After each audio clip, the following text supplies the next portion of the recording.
And we are live. What's good, Josh? Your man, DL Saint. Welcome, welcome, welcome. How y'all doing? I really want to know podcasts, the later edition. Appreciate y'all, man. Yeah. What's up? Sorry I'm late. I was rocking out with my brother from UK. Was checking out, and I just put his channel in the link. I dropped this link in the description there below. I'm just a little bit behind my bag, y'all. Just trying to catch up, get everything going to where I'm supposed to do. Um, yeah, my bag. If you see me struggling I'm on the struggle bus again, y'all, because trying to do two things at once. Y'all know what it is.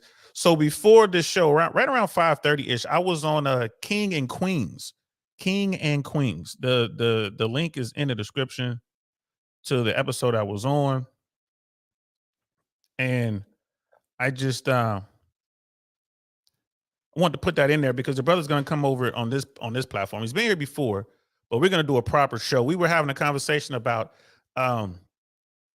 the black male struggle in UK, and I was asking him questions, and he was asking me questions about the way things work over here for Black Americans in particular, but people of color, Black Americans in America. And it was a real good conversation. I ain't gonna lie, man. I was salty that I had to go. I was like, I gotta go do my show. So we promised that we're gonna get together. I gave him my info, man. We're gonna get together and we're gonna have a proper show, set aside a few hours, and really peel that onion back and delve into it. So I'm looking forward to that. So I dropped the link. I dropped his link in the chat. So we can go over there and support him. He's got about 700 or so, 760, I think, a little over 760 subscribers. Yo, if we can, let's get him up to 1,000 subscribers, man. Let's get him monetized. Because it's like another old head like me, a wise dude who came up over there, and he just like really tackled some good stuff, man. And it's all from the point of view of like the black male or the black woman point of view in UK. So yeah, shout out to him, man. Shout out. Oops, wrong button. Shout out. Well, we get him a Don DeMarco. We can definitely get him a Don DeMarco, and definitely look forward to working with that brother. So yeah, man, we're gonna talk a little bit about P. Diddy. Yo, you know what I mean? It's just, I think it's time to have that conversation. Yo, did he just get away with something? Is he an angel or a demon? Yo, let's get into it. And we are live. What's good, y'all? Welcome to the I Really Want to Know podcast, y'all.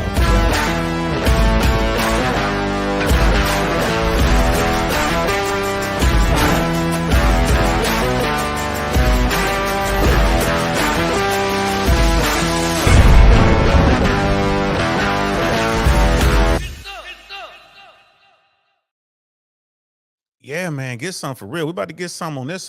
Yeah, there's definitely a lot to talk about. A lot of layers to peel back. You talk about someone like Diddy, and and the people. When we get into this conversation, folks are going to be like, "Well, why this and why that?"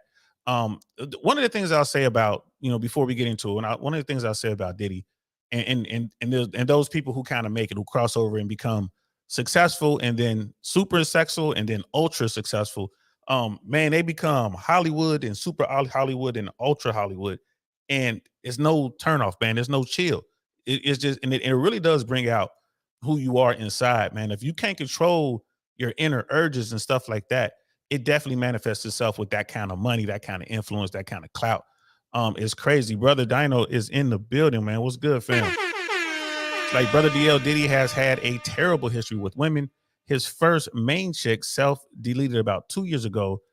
J-Lo ran out on him, and Cassie's story is terrible. Yeah, man, we have to get into that. I don't know much about that Kim Porter. And I think that's who you were referencing there. I don't know much about that story. But it has come up, and I don't know much about it, but I did find a couple articles. So we're gonna react to a video from the Medium Man. Shout out to him. This is a brother, works out, former military guy, real cool dude. I found his content through Melanie King. And he spoke on it. It was like a 9-minute clip, and I kind of pulled that up. We're going to start there. I have an article from the New York Post, and then we have the papers that were filed in court in New York by Cassie, and we're going to read a little bit of that. I think it's like 35 pages. You can't call it an indictment; it's not an indictment, but the documents that were filed, the filings are like 35 pages long, I believe. We're not going to go through all 35 pages, I don't think, but we're going to skim through it and kind of look at what's in there. And I mean, yeah, like it's woof, woof. It's that for sure. Like it is woof. What's going on with that, man? I'm telling you that money, that fame, that clout, that air of superiority, and in P. Diddy and Diddy, Puff Daddy, Diddy, Sean Combs, what you want to call him, in his case, he's gotten away with a lot. So every time you get away with something, you're going to be even emboldened more moving forward. You just get bigger and bigger with it. And I mean, it happens on the streets. It happens in the corporate world. It happens anywhere where you have this power dynamic, and it begins to shift greatly. So, man, when I kind of looked at that, I'm like, bro, we definitely gonna have to talk about this. You know what I mean? So let's start off with this is the medium man right here. The brother's like a bodybuilder for real, like big time bodybuilder, former he's Air Force. I believe he's retired or no longer in the Air Force, if I'm not mistaken. I don't think he's still active, but I definitely encourage everyone to go over and follow him. There will be a link in the description to his show, so you can check this out. He really tackles some good some good topics. And everything he talks about is definitely from the African-American perspective. Like, he talks a lot about relationships. He talks a lot about false narratives, especially in the mainstream media and on, online Instagram and social media and stuff like that. And he backs everything up with numbers, with documentation, right? He does a really good job over there. Shout out to the media, man. Really take care of business. This dude's game, like he's with a significant other. He's not really running game, but Melanie King found him, and he was talking about how people run rotations and the different types of games that guys, the different type of game that guys run when they're out there running in the streets, in the trenches, trying to get at women. And it blew her mind. It blew her mind, because this was back when she would do lives. And we did a live, and I was talking to her about running rotations. And Mel King was like, I can't believe that women would agree and knowingly be a part of a rotation like DL, that's so nasty, da-da-da. I'm like, I'm telling you, this happens. And then like a few weeks, maybe a month later, she ran across Medium Man, and she was like, wow, his game would get me, the stuff that he was saying. And she was just like really, taken by his content. And they like actually worked together. They did a couple joint streams. That's how I found him.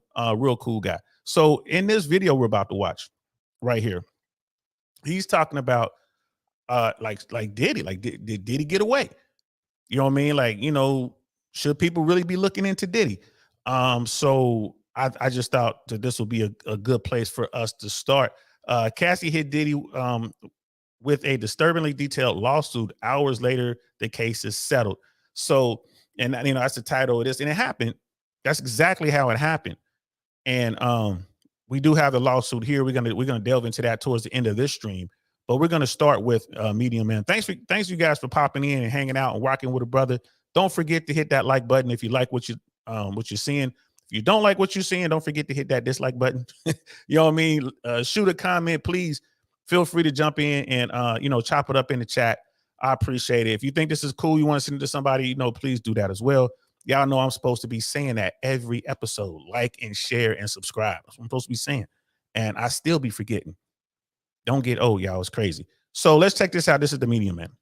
You guys seen the P. Diddy and Cassie case, but I do want to give my thoughts because it reminded me of something. And as you guys know, I do have a daughter. I have a 20-year-old daughter, and I always put things in the perspective of that. And I felt that it was necessary for me to talk about this, but I also want to show you guys a video first, and it's going to be from a familiar face. And you're probably like, why is Medium Man showing this video in regards to the Cassie and P. Diddy situation? And you'll understand why after you watch the video. So without further ado, let me introduce you guys to the late, great Patrice O'Neal. Here we go. This is gonna be cool. Like he does have Patrice O'Neal's talking about something that is real relevant. So we're gonna check it out. I know what you guys are thinking. Like, yo, this brother right here has a 20-year-old daughter. Yeah, I know. Black don't crack, right? And I'm older than he is. It ain't even close. You know what I mean? And then I have a teenage daughter, but I could easily have a 20, 25-year-old, could probably have a 30-year-old daughter, to be honest with you. As young as some of these people be starting over here in the States. But anyway, let's get back to the video. It was like Christmas time. I had driven home, went to go to Boston for a second. So I'm driving back. You drive and you get that scared tired, like that tired that type of tired where I went to sleep a couple of times. Oof. Horrified tired. So I gotta stop. Pull in there, park. I go, thank God. I put my seat back. Whew, thanking God. For some reason, after about good 5 minutes of sleeping, my eyes open. Nothing woke me up. Just my eyes open. Boy, I look to the left, then I look to my right, out my passenger side. There's a guy looking in my window. Clean cut white guy. Well-dressed businessman type. I look at him. Yo, who does the animations, man? Because these animations are fire. Like we had the animation last week. We did the breakdown of the candy store analogy from Fresh and Fit. Shout out to Myron and Fresh, the whole Fresh and Fit fam. We did that. That animation was on point. This animation is crazy. Yo, who's out there doing the animation? I need to know. At him to try to give him like for 30 seconds. We looking at each other. I cracked my window about an inch. I go, what's up, man? He goes, it's cold out here. I go, what? It's cold out here. And he tries my handle on my door. I said, well, go inside. I go, well, go inside. There's coffee in there.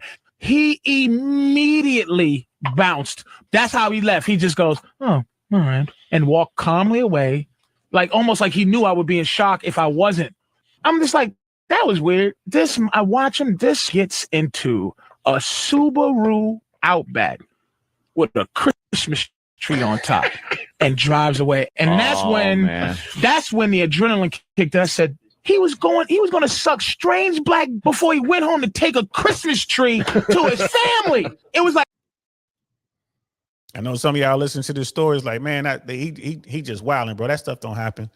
Apparently it does. Apparently there's some sort of unspoken kind of code or whatever within that segment of the community. Yeah, it kind of does, bro. I remember driving around I was in North Hollywood one night. I had just dropped off a female friend.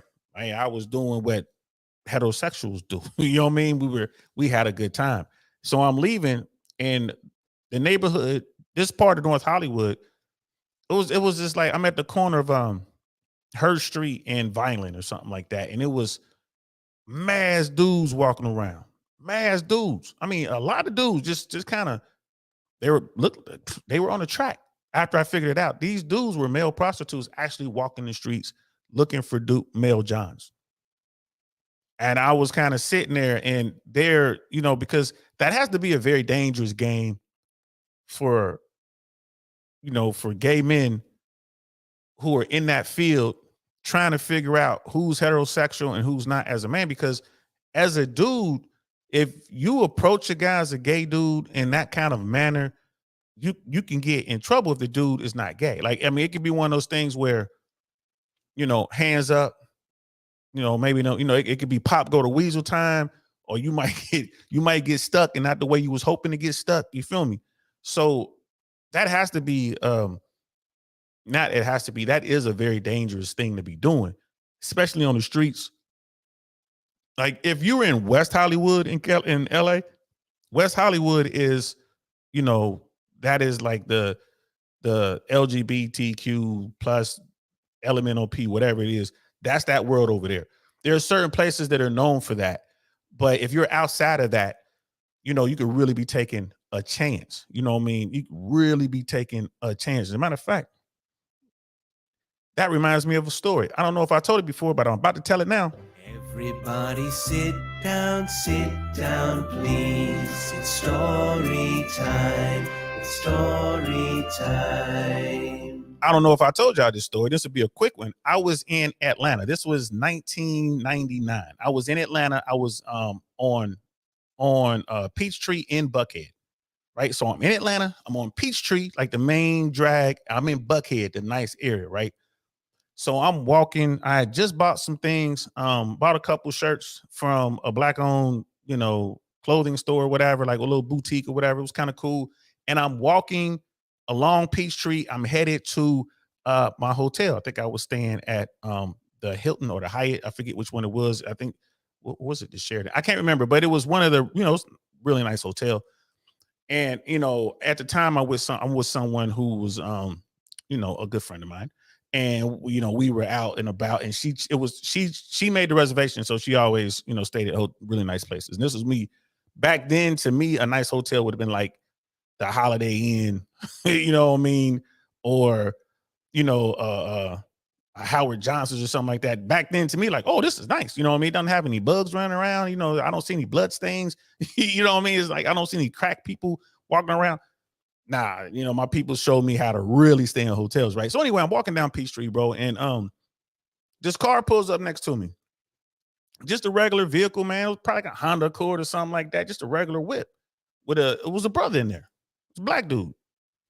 And I'm walking, and dude was like trying to get my attention. He's saying stuff, and I finally like look over, and dude was like, damn, what's up? You know what I mean? Big old eyes and everything. And it was at this moment I realized, like, this guy is trying to talk to me. Like, this guy, I'm trying to walk down the street, and this man is hit me with the holla, holla, holla, holla, holla, holla, holla, holla, holla, holla, holla. He hit me with the holla, holla, holla. You know what I mean? So I was like, what? And the look on my face, must have been real scary, because dude literally burned rubber getting up out of there. Like, he hit the gas. It was like, it was gone. Like, he was out of there. Because I was still getting close to the car. Like, yeah, who knows what I would have done? I probably would have snatched him out the car. It definitely would have been a fight. You know what I mean? And people are like, well, why would you fight him? And da. I don't know, man. I guess that's just the worst. It was like, especially for a dude fresh off the block. You know what I mean? That was like the worst thing you could possibly do. You want to talk about insults, bro? That's like that's worse than smacking me in the back of my head or something like that. Like, it was just the worst. So I don't know. I mean, was I wrong? I don't know. I'll let y'all decide if I was right or wrong. But if I'd have got to do it, I'd have put my hands on him for sure. You know what I mean? For sure. Like, dude was trying to get at me. Brother Lou's in the building. What's good, fam? How you doing, man? Good to see you. Yes, it was a cat call. Yes, he was trying to get on. It was some holla holla. It was like, what's up, girl? It's something I have done millions of times before. You see someone you like, you pull over and holler at them. That's what dude was trying to do. And I was telling this to my friend, and she was like, well, look, this one thing about Atlanta you need to know. Again, this is back in 1999. She was like, yo, it's a lot of down low dudes here. Like, down low, what's that? Well, down low is these guys who present as heterosexual men out there doing their thing, but at night or whatever, they have these relationships with other men. They're basically gay. And she said bi. She's like, well, they're bisexual and they have these relationships and they just keep it on the down low. So we call them down low. I'm like, oh, we call those guys gay. That's just what it is. If you engaging with another man sexually, you gay. Ain't nothing wrong with it. That's just what you do. You gay. I don't know about this bi, down low, whatever. But she was saying, yes, down here in Atlanta. And she was like, bro, it's thugged out dudes, it's corporate dudes, it's church guys. She was like, all these dudes in Atlanta, like, they're like mostly down low. And that was like a big thing back in the in the late 90s, I guess mid to late 90s. So I was like, oh, didn't know that. Right? I know now. And to this day, when I'm in Atlanta, I'm looking at dudes, when dudes come up and like, hey, how you doing? My name is John James. I'm thinking like, why are you over here talking to me, bro? You know what I mean? What, ain't none of that download, this download jump popping off. So anyway, that's my quick story. Let's get back to the video. Like drinking 14 cups of coffee and a Red Bull. Oh, you were awake. Once I said, I didn't know. I thought he was just a creepy cold guy. I felt so bad for women that this guy, it was almost like I let something evil escape. Like, I wanted to follow him and just warn everybody. Right. And go, this guy is smam. Your husband is trying to suck strange gangster my felt like you door. let something evil escape It like felt that. like I let him, like I should have, like for the duty of the world, like just chase this guy. And I just covered my Like the mouth Christmas tree. like I let evil go. I let it go. I should That have is really followed him. fucking- So y'all heard the I don't know about evil. I don't know about that part. You know, in my world, it's to each his own, but I get where he's coming from. Here's a dude that's obviously living a double life. Here's a dude that might be living a lie. Who knows what he's told his wife? You know, back then, you know, women weren't agreeing to this sort of thing as much. You got to think about HIV/AIDS was like a huge thing. It was very deadly. I don't see, you know, people agreeing to it. So I get a little bit where he's coming from, but to say I let evil escape, I don't know about that, man. That's for me, that's a little harsh. You know what I mean? In the terminology, but it is what it is. Let's hear what Media Man has to say about it. the last part where he said it felt like I let evil go. That's how I feel about this Puff Daddy and Cassie case. Money shouldn't be that powerful. I sat there and I read that full 35-page document, and I seen all the alleged things that Puff Daddy did to Cassie, and for her to just take the money and run, it feels like she let evil get away. And I want to tell black men something, and this may be off topic or, you know, what you guys are expecting me to say. I'm going to tell y'all like this. This is not the case that you want to latch your card to. This is not the case. This is not one of those cases where you could be like, oh, well, you know, they always trying to get black men and do this type of stuff. If you haven't read that 35-page document, there are too many working parts to where you could sit there and be like, hey, let's just wait till the facts come out. Because we all know that Puff Daddy has been in the news for crazy stuff for a while now, and nobody has done anything. But I'm just telling black men like this. I believe that you guys will regret hatching your car to a case like this and trying to stay, you know, neutral and things like that, because it's not a point of, for me personally, it's not a point of if he did it. I just felt that she let evil get away. This guy. Wow. You know, when things like this happen, you're always going to have a contingency of people who will come out and say, well, you know, dude is wrong, dude's guilty. You know what I mean? Condemn him. And then you're going to have a group of folks just as big, if not bigger, saying, no, he's being persecuted. He's innocent. He's my favorite artist. He's my favorite whatever. He hasn't been found guilty in a court of law. You know, you must give people the benefit of the doubt. So you get this clash of these two bubbles that come together. Wherever someone, it happened with Weinstein, although it wasn't that many people standing up for him, but there were some. You know what I mean? It happens, you know, when anyone goes through something like this, you know, you're gonna have folks come out and say what they're gonna say. I get it. The thing with Americans and like the American general public is the public consciousness, the memory is so short. It's so short, and no one wants to do any research. Like just kind of start typing. When I was looking for articles on this topic, man, there's a lot out there. It is a lot out there. Not just mainstream stuff, but it's like stuff that's like niche stuff that's like just for the hip hop world and whatever, or just for the fashion world, or just for the whatever world. Because, you know, Sean Combs is in all that, man. Dude had his own, you know, he had that Sean John clothing line for a while. So he was doing like the whole fashion thing. He's acted a little bit. He's definitely a music mogul, right? He's doing all this other stuff. So, you know, there's a lot that popped up, you know what I mean, on Diddy. And I'm just kind of like glancing over, kind of reading the headlines, kind of glancing through, and I'm like, whoa, you know what I mean? Like this is, I'm with Media Man on this. It's like, I don't know if you want to back him right now. If you're sitting there, if you're a big supporter of Sean Combs, if you like, you know, ride or die with Diddy, before you put on your Diddy shirt and have that banner, you might want to go back and refresh your memory as to some of the things that he was involved with. You know what I mean? I would definitely do that. We got Brother Jack in the building. What's good, fam? How you feeling, bro? We're here talking about Diddy. So yeah, let's continue. Guy is now free, and I just read, it was a shade room. This just came out right before the show. It says Cassie's lawsuit against Diddy has officially been dismissed in court. The SA lawsuit against Diddy has been officially dismissed in court. The court ruling to dismiss the case was filed with prejudice, meaning Cassie cannot file again. And the way that was able to happen is because she took the settlement. After reading that 35-page report, this is not one of those cases where you want to be a black man and you're going to sit there and try and take up for this guy. And also, I want to call out the black community, in particular black women, because I remember when Kim Porter passed. Now, someone, I think it was Brother Dino was talking about the main chick. I think you were maybe you were referring to Kim Porter. I don't know anything about this particular situation. I don't know anything. I'm not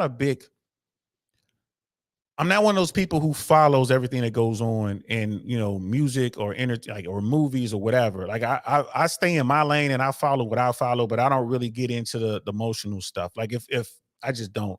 So apparently they had this relationship. Apparently she passed away, and then there were rumors that he might have had a hand in her passing. That right there, if there's any truth at all to that, that's scary. Like, yo, y'all should be talking to law enforcement. You talking about like this man may have had a hand in this person's death.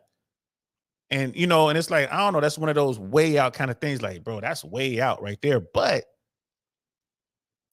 when you start tying it to other things, when you start getting into the history, when you start dragging up drugging up the past, dredging up the past, it's like, yo, maybe, you know what I mean? Like, well, you did this and was tied to that, and then it was this thing over here, and then it was that thing over there. And remember when this dude got popped? Remember that car blew up? I mean, you start looking at stuff. It's like, I don't know, man. I don't know how way out that claim would be.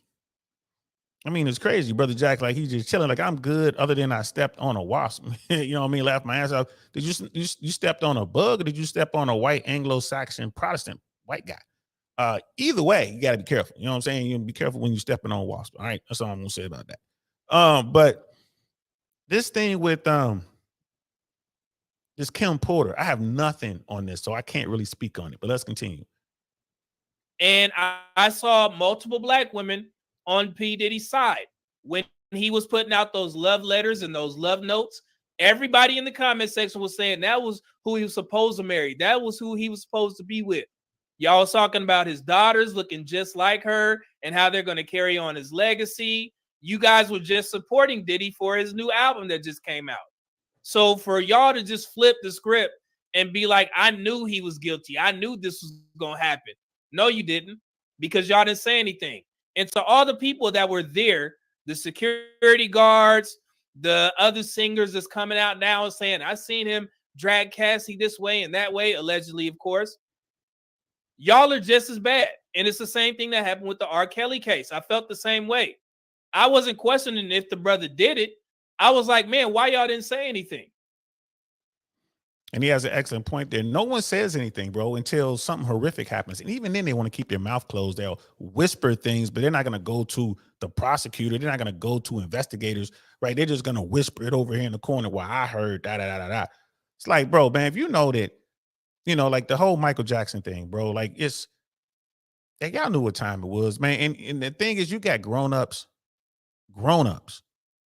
that are feeding their children to these people allegedly, man. Like again, that's a whole nother conversation. You know what I mean? It is what it is. GMC Hammers in the building. What's good, night? I see you, bro. What's up with you, man? And Brother Jack, I know you stepped on the bug. I know you didn't step on a white person. It's just, we're always having fun with acronyms. When I saw WASP, I'm like, oh, white Anglo-Saxon Protestant. You stepped on a dude. Or, some human or whatever. I know it's a bug, bro. I'm just having fun with you, man. It's all good. Yeah, definitely take care of that foot of yours, man. You probably want to ice it or something like that. I don't even know what remedies are for a wasp sting these days. You have to look it up online. Internet's amazing for that. Let's continue. That was my stance on it. And I know that, hey, it was a money grab. It is what it is. She got her money. She's going to ride off into the sunset. She can't speak about this again. She can't write no books. It is what it is. She took the money. She ran. But that's not to say that stuff probably happened, allegedly. And there's been multiple people. I just saw an interview with Desi Banks. I am Desi Banks when he was first coming into the space of getting some fame. The internet comedian and now a stand-up comedian. He was doing an interview, I believe, with Chris Rock's brother, Tony Rock. And Tony Rock told him to stay away from that. Take that house. Coming into the game. Like, you've been in the game for a long time, man. Somebody's house for. Yeah. Oh yeah. Stay away from that.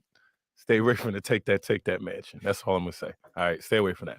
All right. Second, they're laughing because they know it's true. Yeah, I'm new. So I don't know. And it was. And listen, y'all, that is when I talk about the Hollywood stuff and the Hollywood stuff. That's what I'm talking about, man. That sort of stuff goes on. Like the stories about Diddy or the worst kept secrets in Hollywood, in the music business, and for those who go in get into that world, man, that's on them. They're doing it for what they want to do it for. I mean, they're grown ups, they can make their own mind up. You look at someone like Cassie, and some of the other artists, man, they're doing what they're doing, man, trying to get there. You can look at what's going on, and if everything she alleged that occurred in that lawsuit, if that stuff is true, she's dealing with some real PTSD, right? She's definitely gonna be dealing with some stuff, but this is something that she chose to do, and she reached her payday, right? So, who knows how much she got? She might have got 30 million, she might got 90 million. Who knows how much she got? But she got paid for her silence. And she can't pursue anything, and she can't write books about it. She probably can't go on interviews or podcasts or whatever and talk about this stuff. It's like, all right, cool. I got my money. I'm gonna sit back and chill. But if there is something criminal that comes, is there some sort of criminal investigation that comes through all this? If law enforcement decides to get involved, then of course she's gonna have to talk. Or they tell her to do something, she's gonna have to do it. I don't believe, and I'm no lawyer, but I don't believe that because you got this money right from this lawsuit that says you can't talk about this stuff. I don't think that means that you don't have to testify if you have knowledge of a crime. You got to talk to an attorney about that, because if that were the case, the gangsters wouldn't have to clip you. They just buy you off. You know what I mean? Like, here go $10 million. Keep your mouth shut. No problem. You know what I mean? So, I mean, it is what it is. And Brother G Hammer's like, yeah, did it be on some weird stuff, man? Daquan did a whole stream on him. Yeah. I mean, I don't watch Daquan. I follow him though. I didn't see anything. Because I know it seemed like he was gone for a minute, but I think he's back. And dude, it's hilarious. I'm gonna find that. I wouldn't mind listening to that because I'm pretty sure it's crazy. You know what I mean? And then Brother Dino's like, DL, if Cassie dumps the husband, he's going to split the beans. I don't know, bro. I don't know. And maybe it's just how she does the money. I don't know. Probably. You know what I mean? Like it's possible. But I mean, I don't know. Because they are married. But if she has kept her money separate from his money, in other words, if they have never commingled accounts, so they have, this is what I make, this is what you make, and then this is what we dedicate to the family. If they have that kind of thing and she never commingled money, I don't know if he's entitled to half of the funds or whatever. But even if he is, let's say they get divorced or whatever, he gets half. She's still gonna wind up with the kids, and then they're gonna make him pay a bunch of money. So she would lose some, but she wouldn't lose it all. Let's say she got 50 million and they break up and dude get 25 million of it. You know what I mean? She's gonna wind up getting chunks of money back because she has the kids and all kind of stuff, and they're both gonna lose money, in the court system. So at this point, they look better just staying together no matter what. But yeah, I think. But wouldn't that be something though? If they got divorced and then dude got half, he got half, and he got 50% custody of the kids, and a couple houses and stuff out of it, that would be crazy. So, but people say that she's happily in love and that their relationship is golden. Dude has no reason to leave. She's beautiful. They have kids. It's just now he knows about some of the stuff that she was doing when she was young, and it's sure to bother him. But all that money can make him forget about a whole bunch of stuff. Let's continue. Multiple people that has been saying, hey, Diddy is doing some crazy stuff. We've all been hearing these rumors for years and years, and nobody has said anything. The people that can actually do something. So for one, I felt that she let evil get away, because if that man did those things, all the stuff that he did or was listed in that 35-page report, he needs to be behind bars, because he could potentially do that to another young woman. So that's my stance on it. I'm not with the whole, hey man, black men need to be, stuck on code and situations like this. This is one where we may disagree. And frankly, I don't care, because I'm honestly pissed off at both sides, for him for doing it for one, and also for her letting evil get away, because he's gonna melt back into society at some point. He's probably gonna take a break a little bit, and then he's gonna be back because he's free. So I know sometimes we like to be tough and pro man and things like that, but I'm just letting black men know this is not the case where you're supposed to be, hey, standing strong and like, hey man, that don't mean that he did it. I get that. It's her side. She told the story, but if you read the 35-page report, there's too many working parts. People were there. So if it comes to a point where it's going to be multiple people coming out trying to sue Diddy, hopefully one is a criminal case where this dude can get tried. I want evil off the streets. So I encourage you guys to go ahead and read it and see what was said. It is no way you could say, maybe you could take one or two things she may embellish, but all that stuff, I seen a video or a picture of Cassie a while back where she had like a bandage on her forehead and also her lip was busted. And people were like, she said that she fell down, but I knew that wasn't true. Well, if you knew that, why y'all didn't say nothing? I didn't know anything about the stuff until recently. So I'm blaming the people that was around. I'm blaming Diddy, because money shouldn't be that powerful. It should not be that powerful for you to shut up and let evil just get out there. That's my stance on it. I don't like these types of situations. And it's just my. And you know what? I'm with the brother. I get where he's coming from. And like I said, shout out to the medium man. I ain't mad at him. But money is that powerful, bro.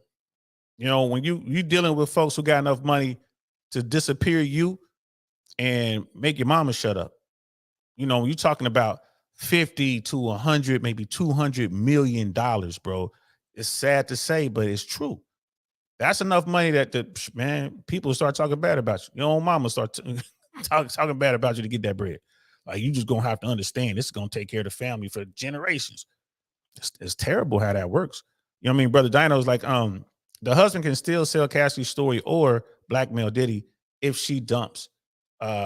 He arrives. But here's the thing. I'm pretty sure that there's language in the agreement to address that.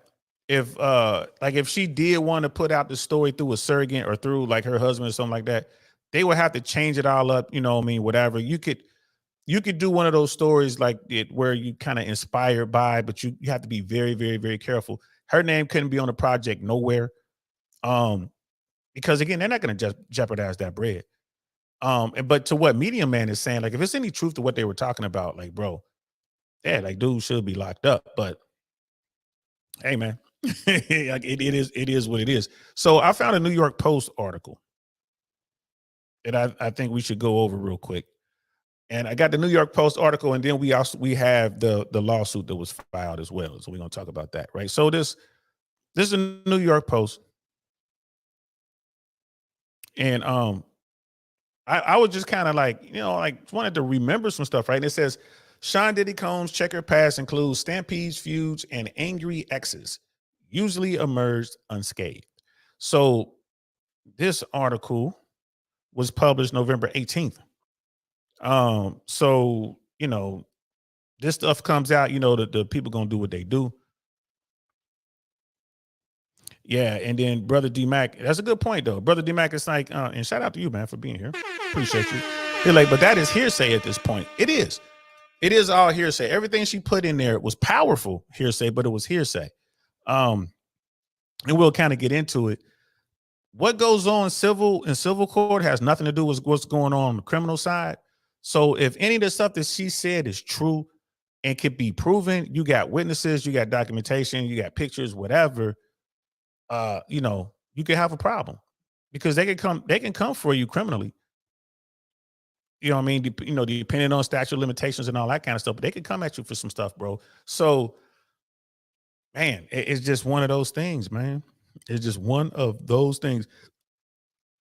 So, before he was Diddy or P. Diddy, Sean Combs was Puff Daddy, an ambitious rap promoter who left a trail of rage and blood from the start. A trail of raging blood. Wow, that's crazy. We got one for 34 in the building. What's good, fam? Good to see you. Way before the bombshell lawsuit filed last week by his ex-girlfriend, accusing him of trafficking, rape, and physical abuse multiple times through the years, Combs' life and career was marked by high-profile beefs, arrests, court dates, and accusations from women and business associates. So, this article is really good because it takes us down memory lane. You know what I mean? That's pretty much what it does. Brother D Mac is like, I say if the husband wants to write a book or sell her stories, it's all hearsay for the. Oh, you're saying, okay, I get what you're saying. Like, so if dude wants to write a book or tell a story, it's all hearsay, so he might as well just write it. Like, it's just a creative work.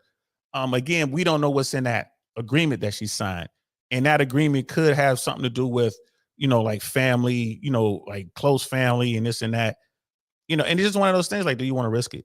I feel you on that, though. Like, dude could just, like, they could hire a writer, tell a writer some instances, put that all up into a screenplay or a book or whatever and make some more money. But I mean, we don't know how much they got, but it's probably a good chunk of money, man. Could you imagine if it's like, 60, 70, 80, 90 million dollars? Like, bro, you wouldn't want to risk anything on that. Like, we got this money, man. Let's just go ahead and chill out. Let's just go ahead and chill. But I feel you on that. It is all hearsay. So if they were to write it, it'd be kind of hard to prove that they're talking about Diddy, and for Diddy's camp to come out and come after them would only make him look worse, because like, oh, you're trying to hide this stuff. These people saying it's fantasy, but I get you, bro. It gets kind of crazy. Depends on how much. I mean, it could have been 10 million. You're like, okay, you got $10 million. People might be able to mess up 10 million. You know what I mean? So who knows what's going to happen down the road? If they mess the money up, they might go back and just write a book or have the screenplay. Sister Candace is in the building. What's good, sis? Always good to see you. Good evening to you. You know what I mean? Good evening to you. So let's continue with the article. But he's never seemed to pay a big price until now. He has settled the lawsuit from singer Cassie for an undisclosed sum a day after it was filed. That was pretty quick.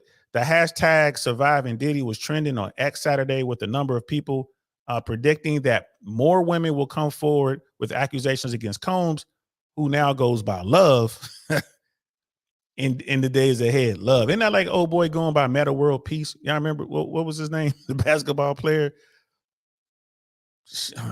Puffy now is Love now. Okay, is that Diddy Love? Is that P Love? Is that P Diddy Love? P Love Diddy? Like, stop with these names, y'all. And you know what? That's a good point. Other women are gonna see that, like, man, she got how much? It's so much money. It's undisclosed. Yeah, it's undisclosed, man. You better step forward, girl, get some of that money, but it's too late. The first one to the trough is gonna eat. Everybody else is gonna get shut down. If any other women come out and they don't have any proof, like video, photos, or something like that, or witnesses, like, really credible witnesses, they're not getting anything. I don't see Love or Diddy or Sean Combs paying anybody else any more money. Past acquaintances such as Kamora Lee Simmons and Diddy's ex-girlfriend Gina, what's her last name? Hayna, have accused Combs of assaulting them. Singer Aubrey O'Day has said she was fired from the group Danny K because she wasn't willing to do what was expected of her, not talent-wise, but in other areas. Is that group that came from that TV show he did on MTV? Probably. He's always seemed to be made of Teflon. He's usually emerged unscathed from all sorts of situations.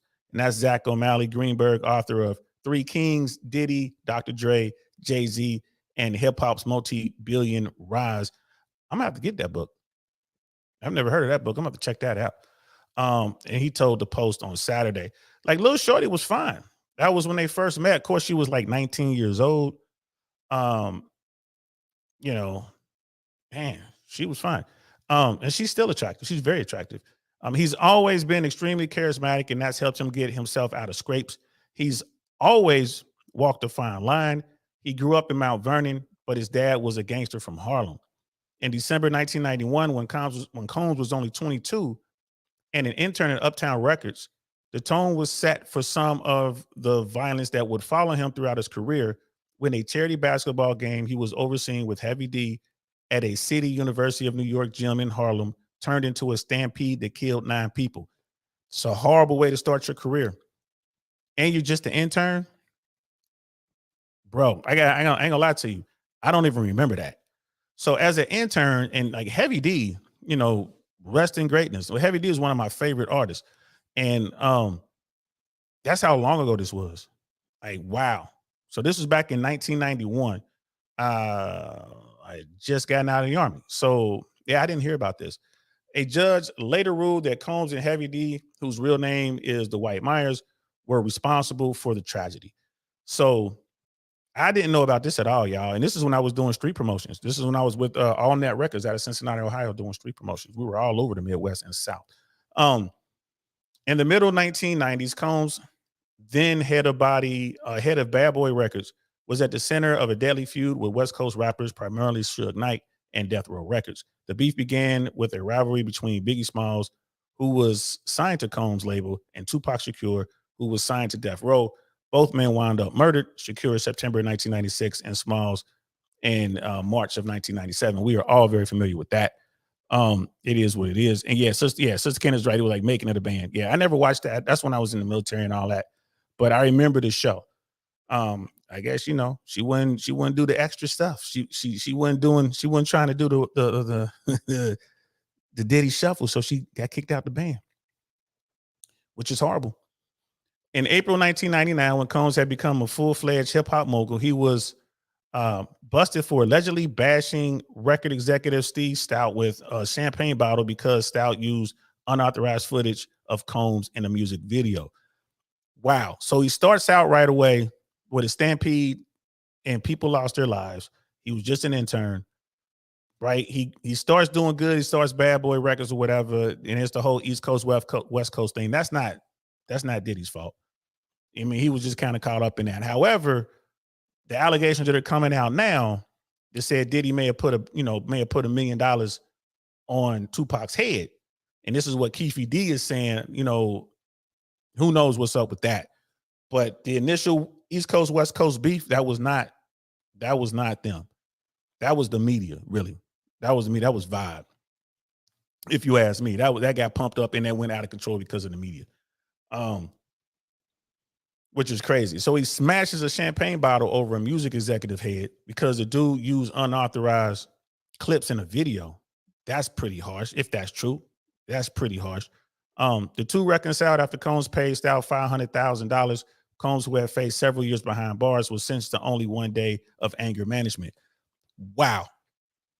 So dude's like, I'm looking at 7 years, bro. I'm gonna give you $500,000, bro. I'm gonna give you $500,000, man. You take those stitches. Here's $500,000 plus I'm gonna back whatever projects you want. And dude's like, all right, cool. And the judge only gives him anger management. And he, gets out of doing 7 years. Wow. Later that same year, Combs and his then girlfriend, Jennifer Lopez, and his protege rapper, Shine, got into an argument with another patron at a New York City club in Times Square, and gunfire broke out. This I remember. Both Shine and Combs were arrested and charged in connection with the incident. Combs, whose legal team included O.J. Simpson's future attorney, Johnny Cochran, skated. Shine was sentenced to 10 years in prison. So Puffy gets off. Shine gets 10 years. On the streets, we just thought that Puffy paid him. Like, hey, man, go ahead and do this bid. Go ahead and do this dime. Here go the money. We're going to make you millionaire, whatever. He just paid dude $500,000 to get out of 7 years. Like, come on, man, give me $1 million. I'll do this time for you. You know what I mean? That's what I thought it was. And I could be wrong. Jennifer Lopez is just kind of sitting there like, what's going on? Which is crazy. Yeah, Brother Pitney Jules is in the building. What's good, fam? Diddy has had, let me see. Diddy was too much controversy surrounding him, and there are far too many details in the case file. I agree with Medium Man. It doesn't look like the man people in the manosphere should back. Like, dudes shouldn't, they shouldn't. Way too much. I get you. Yeah, way too much controversy. Yeah, bro. I wouldn't manosphere, not red pill, blue pill, doesn't matter. I wouldn't be backing this dude. Like you would just gotta look at what's going on. Um, this is just bad, bro. Like this is just bad.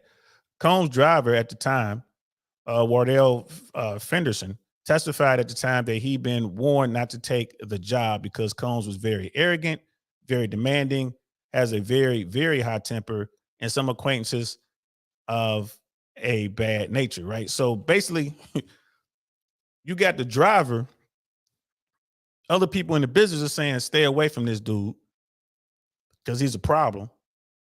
He brings problems. He's demanding. He's got a high temper, right? And he roll with bad people. So you don't want to be bothered with that. But again, money makes the world go round, bro. It's cream. Cash rules everything around me, man. So a lot of people gonna take the job, like, and you know, like if you're a person that has this reputation and you're doing these things, you're gonna pay more. You know you're gonna pay more, and you're gonna be even worse. Like I'm paying you 10 times more than you would normally be making, and it's only gonna escalate things. Like you only gonna like really show your ass. So, man, this is just whew.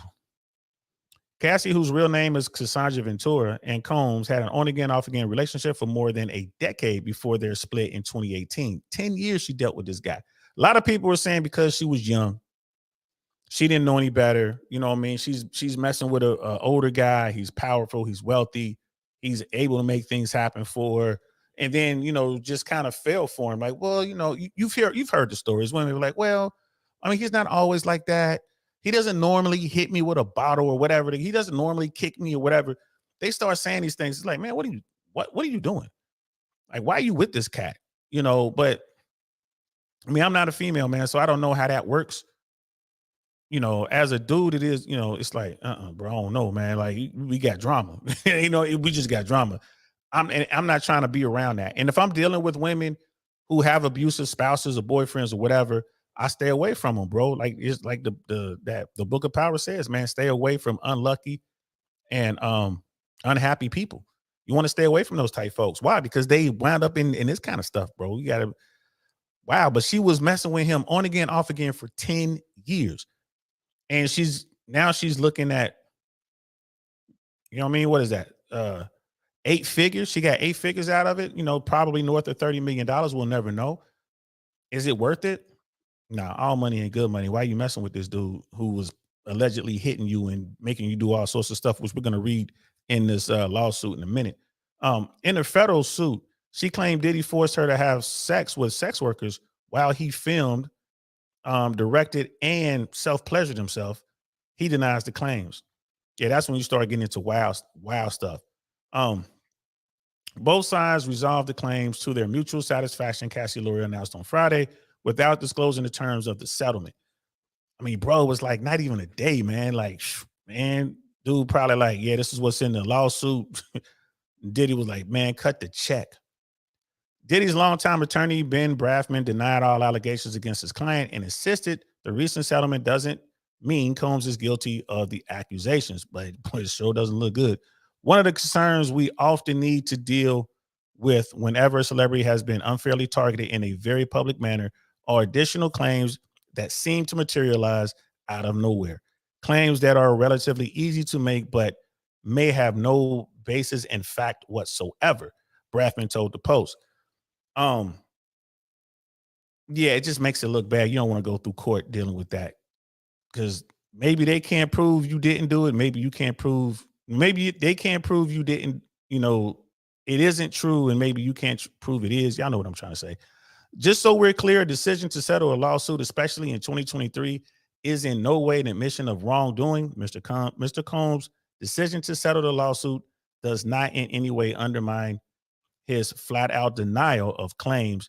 He is happy they got to a mutual settlement and wishes Miss Ventura the best, which is what you're gonna say, right? In these situations, you're not gonna go out there and wild out. You know what I mean? You're just not gonna wild out. You know, I mean, it is what it is. And then Chris, and he is in the chat. He's like, y'all need to stop that. Diddy didn't rape that girl. She was complicit. Maybe. You know what I mean? Maybe she was. The way the laws are written is just so crazy. You know, she was with the guy on again, off again for 10 years. So obviously there was a lot of compliance there, right? Obviously, there was a lot of compliance there. But when you get into the actual lawsuit that was filed, the claims that they were making was just, bro, it was like reading a script, man. I ain't gonna lie to you. Like, it was just out there.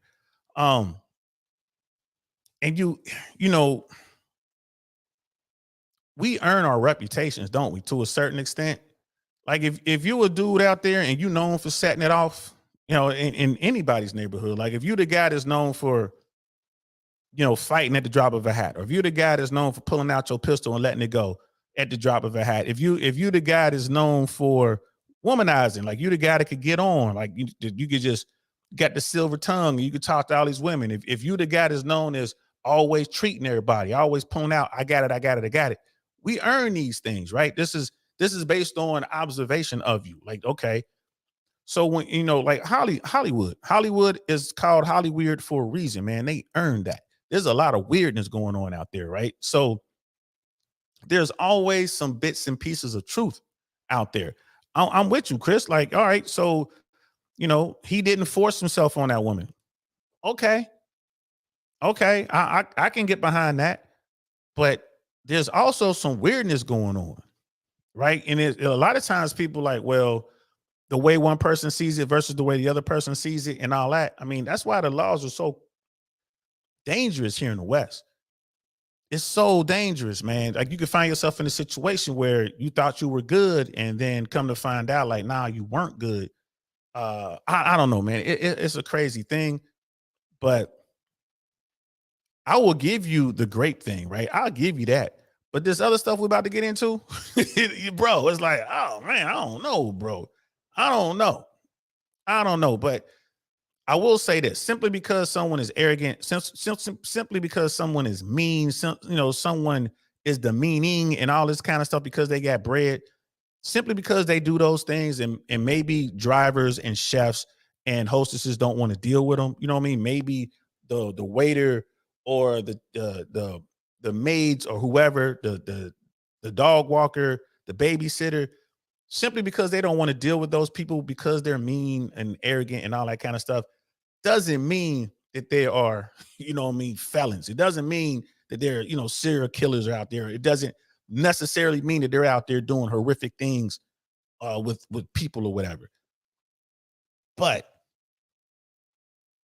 when you have that reputation, people easily associate you with being really on the dark side, right? Like really doing those other things. It doesn't help you.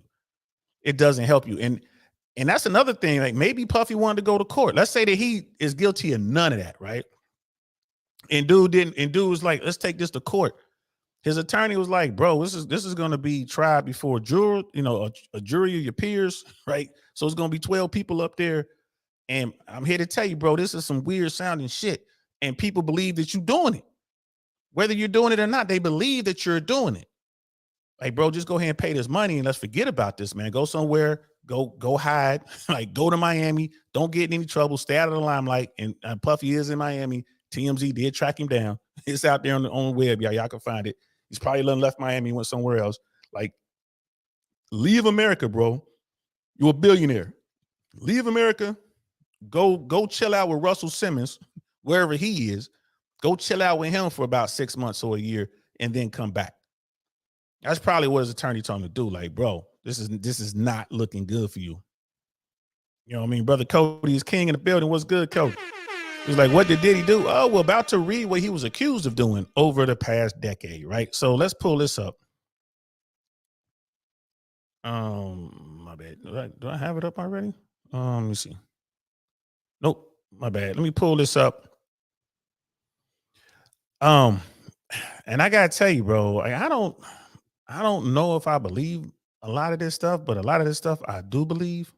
Not gonna lie to you, a lot of it I do believe. So this is the complaint. This is the lawsuit. Cassie Ventura, she's the plaintiff, versus Sean Combs, Bad Boy Entertainment, Bad Boys Records, Epic Records, Combs Entertainment, LLC, and Docorp 1 through 10 are the defendants. Those are probably like that's Diddy in all of his businesses, all of his corporations, more likely. This document has a trigger warning. I didn't know the court did that. This is crazy. Trigger warning. This document contains highly graphic information of a sexual nature, including sexual, I don't want to say it for the essay. I don't want to say it for the algorithm. So here it is, guys. So Cody, here it is. What did Cody do? Well, let's see what he was accused of. Plaintiff Cassandra Ventura, Ms. Ventura, hereby alleges as and for her complaint against defendant Sean Combs, Mr. Combs, Bad Boy Entertainment, blah, blah, blah, blah, all that kind of stuff. The following. And this is the primary statement. Defendant Sean Combs is a rapper and record executive primarily known for his stage name Puff Daddy, P. Diddy, or Diddy. Mr. Combs came to fame in the early 1990s with his record label Bad Boy Records. He rose to prominence in the music entertainment industry over the decades and is regularly referred to as a hip hop mogul. I mean, if you've ever read any legal documents, man, they all do this stuff, right? I mean, because they have to paint the picture to the judge and to the jury. A lot of times it's to the judge. So the judge gets the case, they can just have to read through it and see what's being said. This is the legal lead stuff. This is what you pay for. Like when you're paying an attorney, you pay that $3,000, $5,000, $10,000 retainer. This is where the money goes to, and it goes fast. Trust me when I tell you, it goes fast. In 2022, Mr. Combs received the Lifetime Achievement Award, BET Awards, blah, blah, blah. So it just kind of talks about his life and what he's been doing. He got the Lifetime Achievement Award at the BET Awards. During the acceptance speech, Mr. Combs stated, "I have to give a special shout out, thank you, love, to the people that were really there for me." He named a number of people before adding, "and also Cassie for holding me down in the dark times, love." So that's why this is in here, because he in public acknowledged her, right? So I believe that's why that's in there. You held me down in the dark times. Okay. The truth, however, is that Cassie, Miss Cassandra Ventura, was held down by Mr. Combs and endured over a decade of his violent behavior and disturbed demands. For Miss Ventura, the dark times were those she spent trapped by Mr. Combs in a cycle of abuse, violence, and sex trafficking, among other violent and unlawful acts Mr. Combs did. And it starts now. So this is the stuff that he's some of the stuff he's accused of. He raped Miss Ventura in her own home after she tried to leave him. Often punched, beat, kicked, stomped on Miss Ventura, resulting in bruises, burst lips, black eyes, and bleeding. Oof. Blew up a man's car after he learned that he was romantically interested in Miss Ventura. And that's Kid Cudi. I don't know if you guys are familiar with it, but that's like the Kid Cudi stuff. Forced Miss Ventura to engage in sex acts with male sex workers while pleasuring himself and filming the encounters. This is a legal document, guys. This is filed and will be on record forever. Ran out of his apartment with a firearm in pursuit of a rival industry executive whom he learned was nearby. This is, I believe this one right here is referencing something that happened in LA. He thought Suge Knight was close, so he grabbed some heat and went running after him, allegedly. Demanded that Ms. Ventura carry his firearm in her purse to make her uncomfortable and demonstrate how dangerous he is, and introduce Ms. Ventura to a lifestyle of excessive alcohol and substance abuse, and required her to produce illicit prescriptions to satisfy his own addictions. So none of this stuff has been through the court process. None of this stuff has been proven true.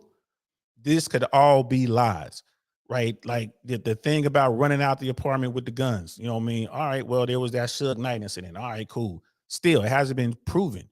The thing about the drugs, like, you know, and this is the thing, like if they get into the court, if they were to go to court on this, which they did not, she took the money, but if they had gone to court, like, does she have prescriptions?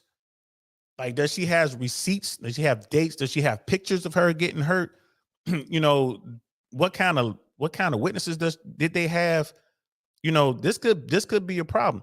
The thing with the blowing up the car, how long ago was that? Is there some sort of, you know, criminal liability could be hanging in the air? Like, bro, we don't want to get in the court and prove that you did this, and then the prosecutor can come after you in a criminal way, right? It's all sorts of stuff.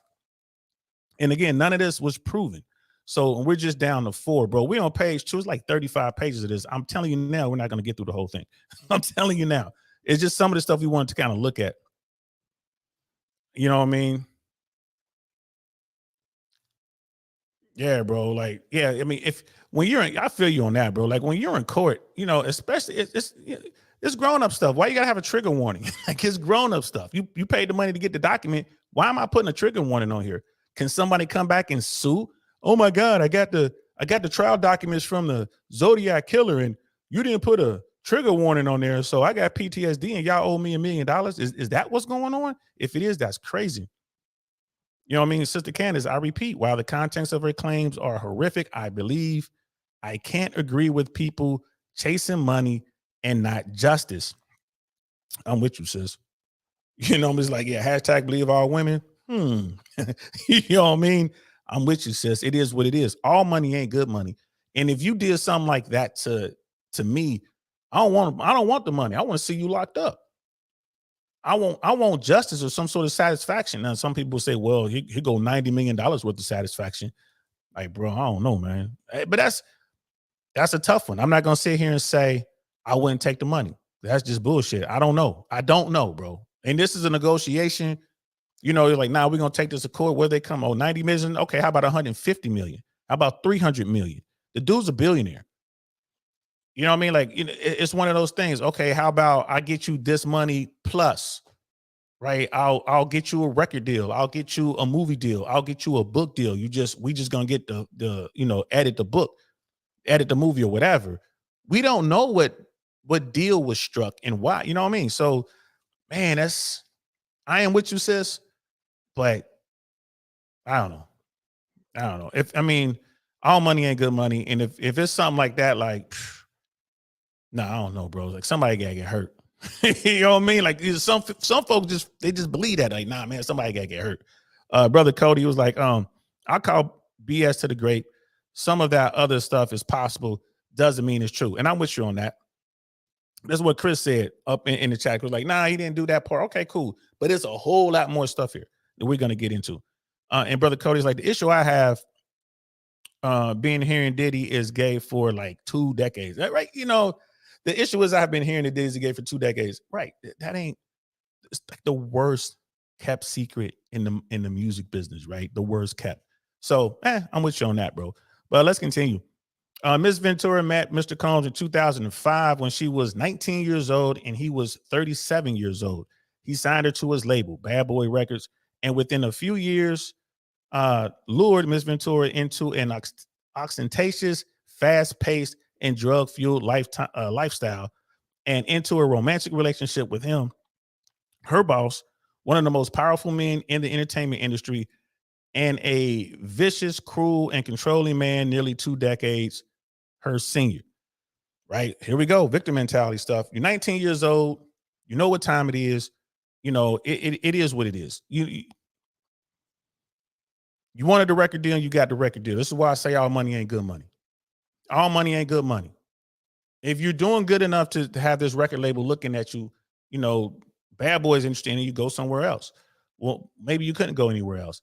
This is crazy. And you can see, again, this is not a, you know, because they would have filed this and then Diddy's attorneys would have filed a response to this, which I'm pretty sure they did file a response to this, or they had time to file a response, one of the others. You know, because y'all know I'm no lawyer. I don't know anything about that, to be honest with you. So I'm curious as to what the response would have been. But this whole, she was 19 years old. She's just a baby. Like I said, I was 19 years old. I was in command of grown men at 19, 20 years old in the United States Army. We had weapons. You know what I mean? So I don't want to hear that. You know, he's 37 years old. Older dudes tend to want younger, beautiful women. We know what's up with that. He has a label. He signed her. Right. And then he lured her into this relationship. How? I mean, you got the deal, you got the record deal, you got the money. If there was any money, you're doing your thing. And if, you know, she had a hit record, take that hit record to other, you know, he beefing with Bad Boy, go out, holler at Suge. You know what I mean? If it's all like that, you know, it's, you know, Man, I don't. But they got to do what they got to do, right? This language got them a bunch of money. So this lawyer is doing his job. I mean, it is what it is. The lawyer is doing his job. You know what I mean? Sister Candace, like, hashtag free R. Kelly. If he still had the bag, he will be free right now, like Diddy. Facts. He would be. R. Kelly, if he had enough money, he would be. And just a quick side note, we're going to talk about Donald Trump just for a hot second. New York is working hard to take Donald Trump's money, right? That's what's going on in New York. If they're successful and they are able to hurt him in the pockets, it is not going to go well for him in Georgia and then Miami and DC with the other state case and the 2 federal cases.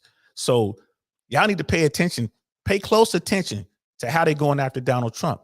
That's how they go after people with money. That's how they go after kingpins. Donald Trump pissed in the wrong porridge, and now he's dealing with it. But it's crazy. You know what I mean? Like, this is how it works. This is why I keep telling people you need to understand game. You know what I mean? You a billionaire, you better understand that billionaire game. Right? You better not get your fellow billionaires mad at you because they just sitting back letting it happen. And I'm gonna keep my eye on that. Like this, if New York is successful and they're just gonna take his money and his ability to make money, and Trump is gonna be in some real trouble. So let's get back to this. Number five,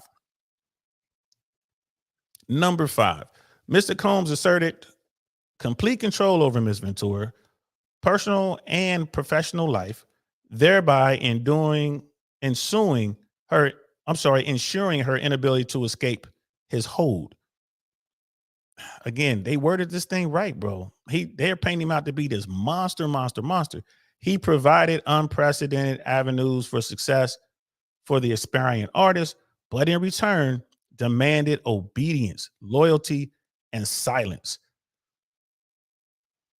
Hey, y'all, that part right there.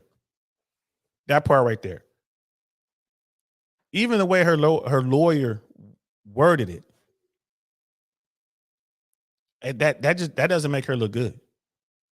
He provided unprecedented avenues for success for the aspiring artist. I can give you the world, but in return, he demanded obedience, loyalty, and silence. And she stayed with him for 10 years off and on. That part right there, I don't know if I would have wanted that in there. That part right there, I don't know, man. I don't know. Maybe they put it in there because of, the Harvey Weinstein thing, but it's like, bro, I can make you wealthy. I can make you a star beyond your wildest, dreams, but I'm gonna need you to do this. I don't know if I would have put that in there, y'all. Like, look at Kobe. Sounds like a good deal. It's like, I don't know if I would put that in there.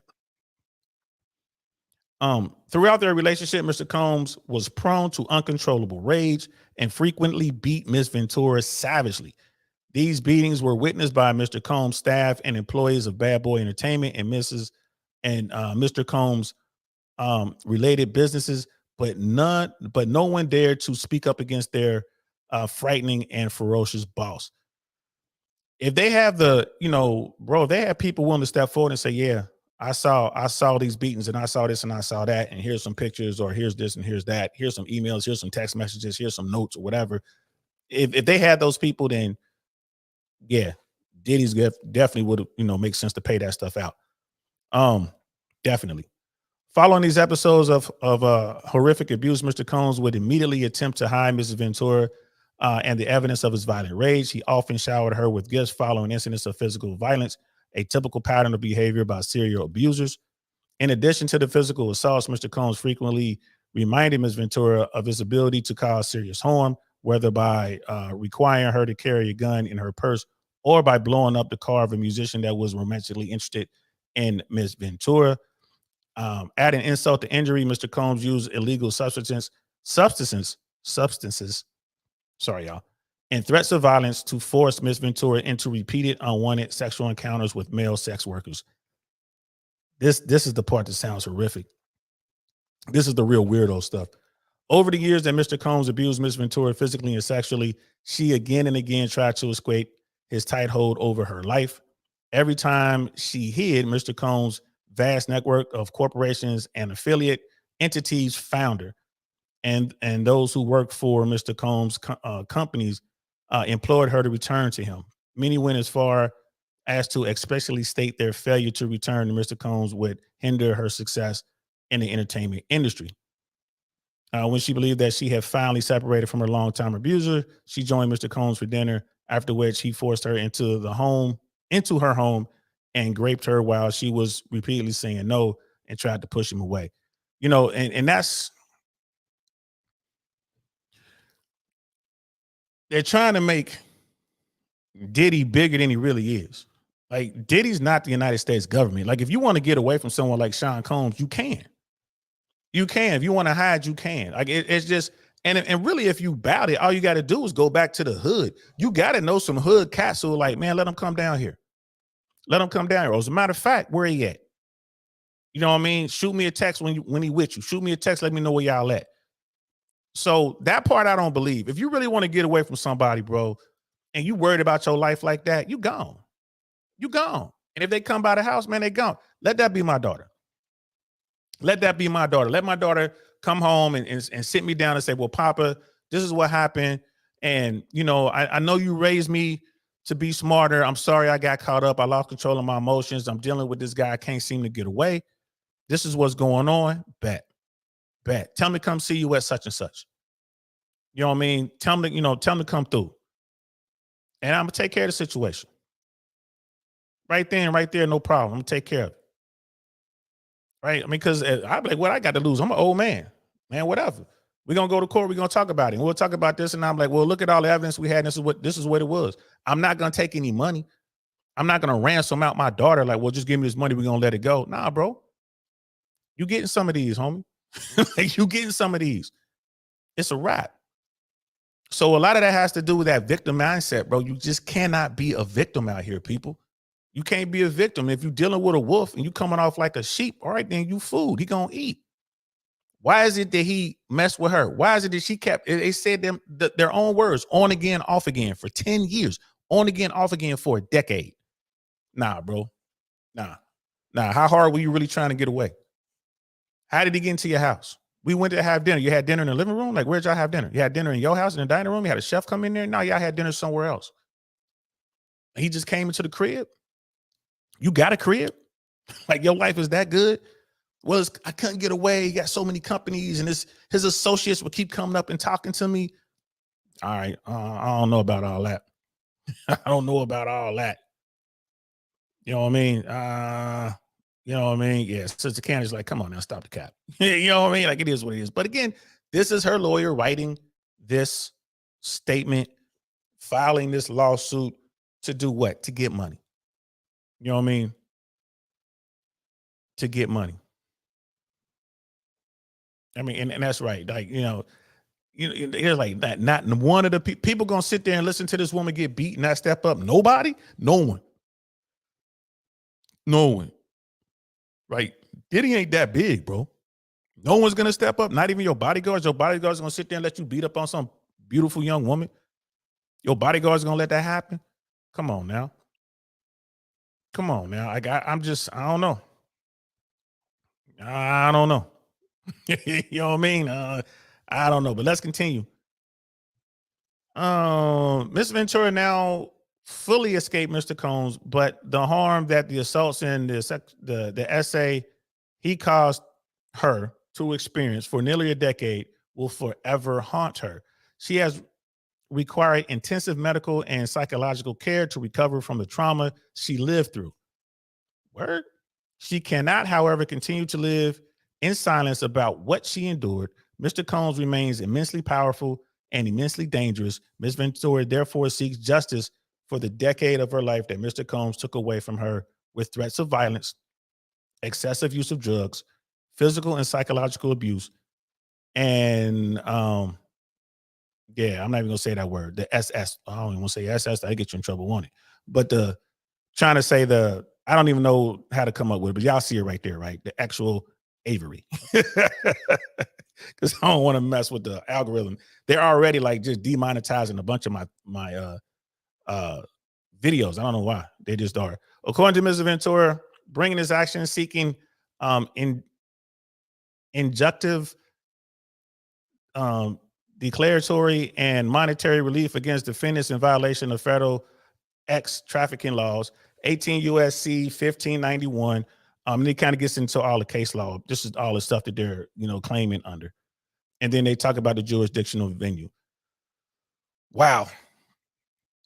Wow. Wow. That is crazy. That is crazy. This is the Kansas. Like, look, I wasn't alive in 1970s. I was, but I'm considering filing a complaint against Bill Cosby to get a bag. Hey, go right ahead. And while you at it, file one against O.J. Simpson too. So you watch the documentary or something, you've been traumatized because once you thought about visiting Brentwood one day. You never been to California, never been to Brentwood, but you were thinking about maybe going there one day until you saw that documentary and what happened. You're like, oh my God, now I'm traumatized. So go ahead and file suit against OJ too, because he out making money right now too. And brother Cody is like, her willingly sleeping with male escorts is SA, huh? Hey, bro. Hey, this is it. This is the world we live in. This is what we're doing. And I'm just kind of scroll down. Factual allegations. Teenage Miss Ventura meets middle-aged. See, look at this. Teenaged Miss Ventura, she's 19 years old.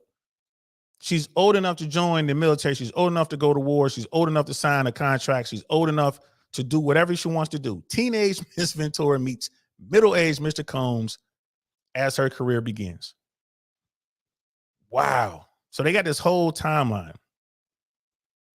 She met Sean Combs 2005 or early 2006. You know what I mean? How did she meet him? Playing at a club. So Miss Ventura meets 2005 after Mr. Combs heard Miss Ventura's first single playing in the club and expressed interest in signing her to the label. So she already had her first single. The single was in the club, so the record was doing good.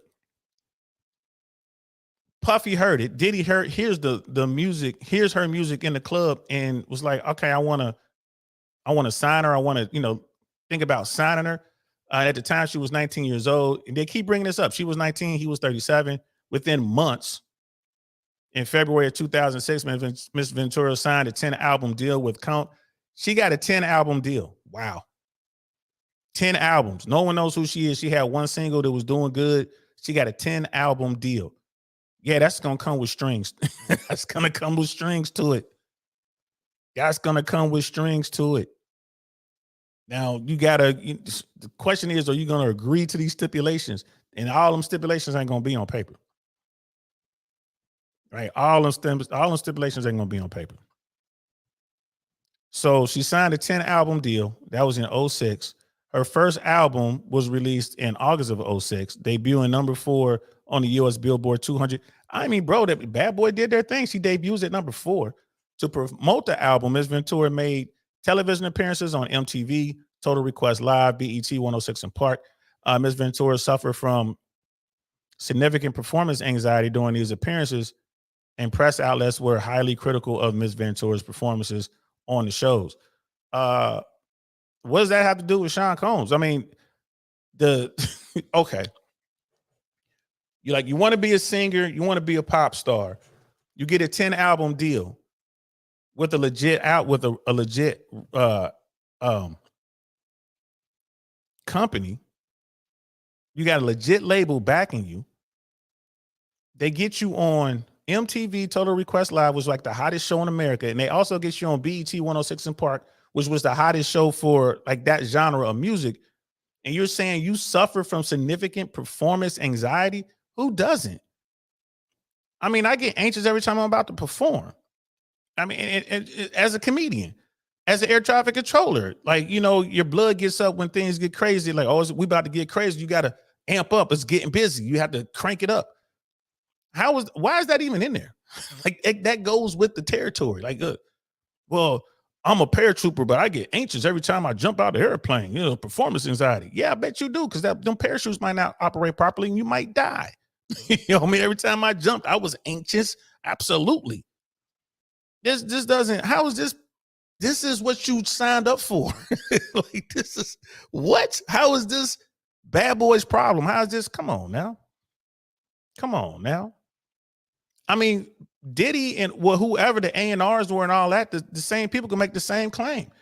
You know what I mean? We were stressed out because you weren't performing well. They can make the same claim. Wow, Mr. Combs, however, sought to rehabilitate his newly signed talent, telling MTV News, you could hear the nervousness in their voice. And to be honest, I kind of smelled it. I kind of smiled at it because it made me really appreciate what I really love about her. She's a regular person. It just made me appreciate that she got nervous and was kind of cute to me, to be honest. You've got to understand that success for her is coming out of nowhere. It's just so huge. And sometimes everybody handles it differently. So that's the head of the record label trying to do what he can for his artists. That's what you're supposed to do. How you think Matt Wright feels right now when woke YouTube is trying to cancel him for some, for his Netflix special? I mean, it is what it is. It is what it is. Right, Brother Cody, like the same losers claim about her being 19 are the ones who want toddlers to perform multiple, to permanently mutilate. Oh, come on, bro. You about to get me in trouble, man. I'm glad I did stumble on this. Yeah, all right, yeah. The same ones who want to transition. We'll leave it at that. YouTube is watching me like the eye of Mordor right now, bro. They all over me, man. This is probably already demonetized. But I mean, it was this, I'm just kind of going through this. I wanted to get to the part where she was saying he made me do these things because they were real explicit with some of the stuff that he wanted her to do. You know what I mean? You look through here, like at number 36, Mr. Combs also ensured he was interviewed with Miss Ventura's personal and social life. For instance, by inviting himself to Miss Ventura's 21st birthday party in Las Vegas, he also brought along famous musicians and producers, thereby flaunting his celebrity status and influence in front of a young and impressionable Miss Ventura. Like, what is he supposed to do? You're a young artist, your 21st birthday party, and it's like, I'm pretty sure you asked him to come. Like, I'm pretty sure he was invited. And he shows up. And who is he going to bring? He's going to bring famous people. He's going to bring famous producers. And he's going to be like, yeah, man, I need you to do a couple tracks with her. I need you to make her, blow up because we signed her to a 10-album deal. I mean, that was the problem right there. 10-album deal right off rip. And then Puffy is saying, oh, she's kind of nervous. Oh, she's not really singing right. He's trying to protect his investment, it seems to me, but I get it. And this is something I want to say right now, y'all. I'm not on Team Diddy. I'm not trying to justify anything. I'm just reading this stuff and I'm kind of, I'm going to put it through the old think tank, right? That's all I'm doing. Because whenever you deal with this kind of stuff, you got to put it through the old think tank. Arch, nothing gets past the old think tank. Nothing. You got to put it through the old think tank. That's all I'm saying. You're sitting here saying all this stuff and I'm reading it like it just sounds like the head of a record label doing what the head of a record label is supposed to do. They just invested in her for a 10 record deal. Like, what are you going to do? He went to her 21st birthday party. Okay. Is she no longer a teenager now? Can you stop saying she was a teenager? It's just one of those things. Mr. Combs pulled Miss Ventura into his bathroom and forcibly kissed her. Ooh, that's not good. And, I could see something like that happen, especially when you got alcohol and stuff like that. That's not good. Let me go back up a little bit. Back 37. Although Mr. Combs knew that Miss Ventura was in a relationship at the time, and even though he was publicly in a relationship with Kim Porter, Mr. Combs nevertheless pursued Miss Ventura at an after party in a hotel suite following Mrs. Ventura's 21st birthday party. Mr. Combs pulled Miss Ventura into a bathroom and forcibly kissed her. Miss Ventura did not consent to this unwanted contact. She immediately ran out of the bathroom and the hotel suite and cried. She told her best friend at the time about what had happened, but was too scared to tell anyone else. Okay. That's wrong. Don't do that, fellas. If y'all out there, ladies too, if y'all out there Don't kiss people that they don't, if they don't want that to happen, don't do it. Don't force yourself on people. Ladies, y'all get away with this a lot, especially in public. I can't tell you how many times I've had women, grab parts on me or do stuff or whatever. And it's like, yo, back up. You gotta keep them back. And as a guy, it's crazy when you gotta do that, because now you're rejecting her, and all that affection, all that love she had for you, quote unquote, is gonna turn into something else. Now she's mad. So now you've made an enemy, and she's gonna be doing everything she can, more than likely, to come at you. So when you reject a woman, be real careful. Got to be smooth on how you reject them. That's game right there, rejection game. Be real careful how you handle that. Make sure other females see what's going on and that you're uncomfortable, and you kind of make eye contact with them. Like, what am I supposed to do? And hopefully one of the girls will jump in like, hold on, shorty. Because I've had, man, I got stories. So it's tough. It's really tough. You know what I mean? It's really tough. Yeah, a person offering you money to do things is not forcing you to do things. That's Brother Cody is king. Yeah, it is silly, man. Sister Candace, young and impressionable, sounds like they are advocating absolving Cassie of any accountability. They're trying to get the bread. I see what they're doing. They're trying to get the money, right? So, being forced. Did they say she was forced into the suite? Mr. Combs pulled Miss Ventura into the bathroom. Okay, so at an after party in a hotel suite. So they're at an after party. They're in a hotel suite. I'm going to assume that there were more people at this after party. It's probably a big suite. If they're still in Vegas, huge. And the fact that she's saying that Diddy pulled her into a bathroom, I'm pretty sure people were watching what was going on. She runs out of the bathroom or whatever. And so there will be plenty of witnesses to say, yeah, we saw her run out. Yeah, we saw them go into the bathroom, whether they were pulled or whatever language you want to use. I'm pretty sure there were witnesses to this, and maybe they had those witnesses. I'm just trying to figure out why they would settle so fast. Like maybe the lawyers were talking and say, hey man, we got the witnesses for the Vegas thing, the suite. We got the witnesses, bro. We got not just a friend, but we got people who were working, people who saw him take her into the bathroom, people saw her come out. Was she running like she was running for her life, or did she just storm out? Who knows? But they could have said, hey man, we got people. Maybe there was some closed caption team and some video. Like, hey man, we got this, that suite has video footage, bro. We got people, or we got her coming out of the hotel room, timestamp going into the elevator, which I doubt, because that was so long ago. I doubt if they keep that stuff on file for that long, but who knows? So, yeah. So, and then it goes on 38 at the Video Music Awards the following day. Ms. Ventura's boyfriend at the time joined her and Mr. Combs at a table at the awards ceremony. Mr. Combs became angry, telling Ms. Ventura that the invitation to the awards ceremony was only for her and not for her significant other. And then right there, that tells you something. Right there. He mad because you got your boyfriend there. This dude got a woman. He mad because it's a dude at the table. Right. And he's saying, well, it was for you only and da, da, da, da, da. Right there. This ain't working. This ain't working. You got your money, you got your 10 album deal or whatever. This ain't working.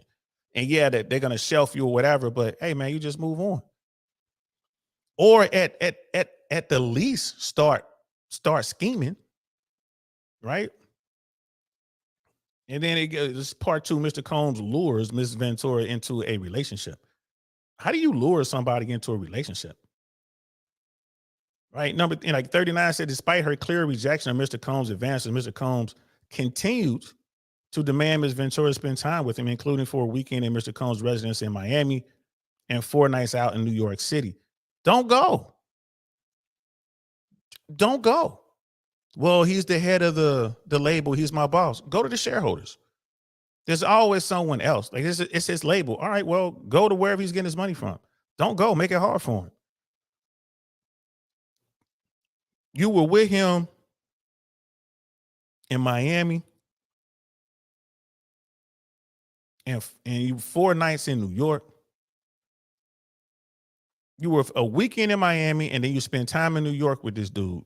What? Come on now. I get you young, you 21 or whatever, but come on now. You know what time it is. And it says on line 40, on one particular night around September 2007, Mr. Combs insisted on taking Ms. Ventura out. Ms. Ventura acquiesced, fearing that rejecting Mr. Combs would have repercussions for her album deal with Mr. Combs and his company, Bad Boy Records. All right, that's what we get into. All money ain't good money. So you knew up front, like, well, if I don't spend time with this guy, if I don't do what this guy wants, I'm not going to get this deal. You sold your soul to the devil, man. And I'm, Diddy is starting to look like the devil if this stuff is true. And simply because it's in this document doesn't mean it's true. Right? And it goes on to say he picked her up from her Manhattan apartment in the blue luxury vehicle. So Miss Ventura was surprised that when she got into the car, Mr. Combs was already inebriated. So, I mean, again, you could have just left. You could have left. He didn't even know. Right? He handed her a pill and told her to take it. Man, listen. Like line 42 starts where he handed her a pill. They're in the car. They're in Manhattan. They're going out. He handed her a pill and said, take it. And then she asked what the pill was. He dismissed her and told her she would like it. Man, just take it. Like, bro. She later learned the pill was ecstasy, something Ms. Ventura had never before tried and did not want to try. This was the first time Mr. Combs got Miss Ventura high. All right, so they're spinning this narrative, bro. You get into a car with somebody who's sloppy drunk. They're sloppy, whatever. They off on something. You get in the car and they hold out their hand. And here's a blue pill and tell you to take it. Like, man, I ain't taking that, bro. No. Get out the car. You know what I mean? Hit his hand. Fake like you took it. You got so many options here. You know, and again, this gets back to Diddy's reputation on the street. You hear the reputation of being rude and being arrogant and crass and all this other kind of stuff, being violent. And then now you got this narrative being told. It's going to make you want to believe it, whether it's true or not. I don't know how true it was. I can believe that happened, though, because you see that sort of stuff all the time. Get offered drugs. Like when I first moved to LA in 1998, I remember talking to my cousin on the phone. And I was telling my cousin, like, yo, bro, because he's asking me, like, what's up out there in LA?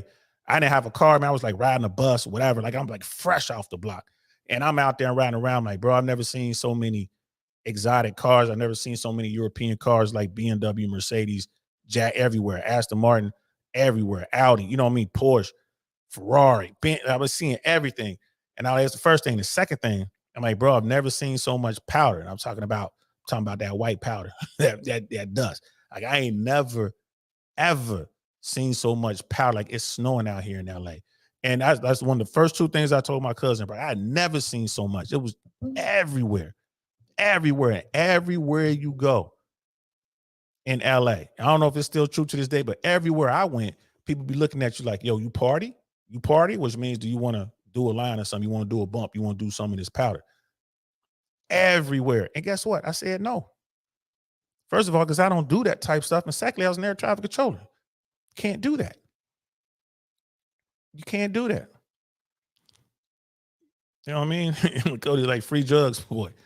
Ecstasy and all that. Everywhere you went, there was someone selling ecstasy, man. Everywhere you went.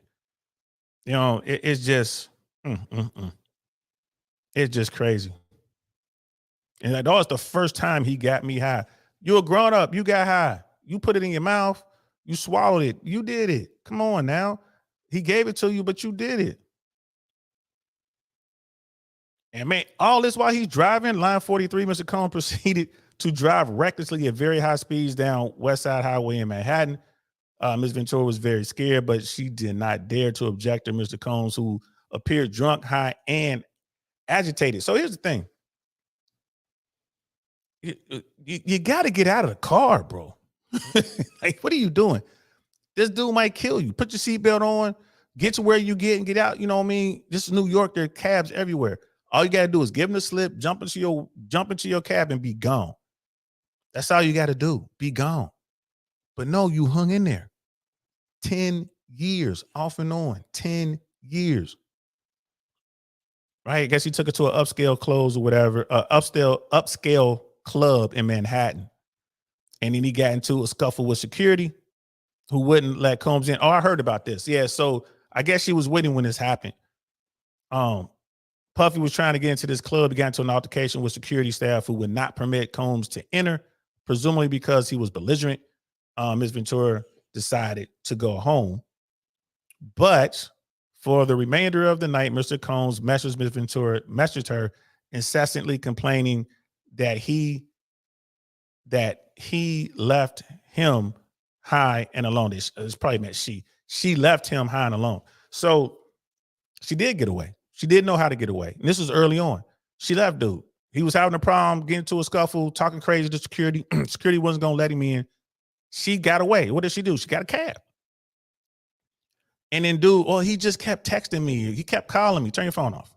Go to sleep. It's a wrap. It's a wrap. You know what I mean? But again, in the back of her mind, she's thinking, I don't want to mess up my record deal. And that is the problem. All money ain't good money. You know what I mean? Yeah, it's like the first time. Yeah, like we kept getting out. Like, bro, all money ain't good money. But she got paid, y'all. So I wanted to jump down. You know, gets into how she said Diddy took control of her personal life. They got like this whole like part 4. Mr. Combs and Ms. Ventura relationship becomes violent and abusive. You know, what started as a whirlwind of celebrity meetings and drug and alcohol fueled parties, however, quickly turned frightening and violent. So there's a part in here where she talks about when Diddy wants to have some fun. Oh, it talks about the gun in the purse.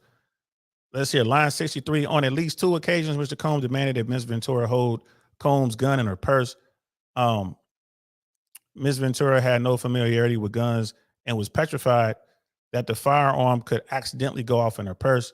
There was no clear reason why Mr. Combs required her to hold his guns, except to reinforce his young girlfriend that he was violent, powerful, and dangerous. Man, that's cap.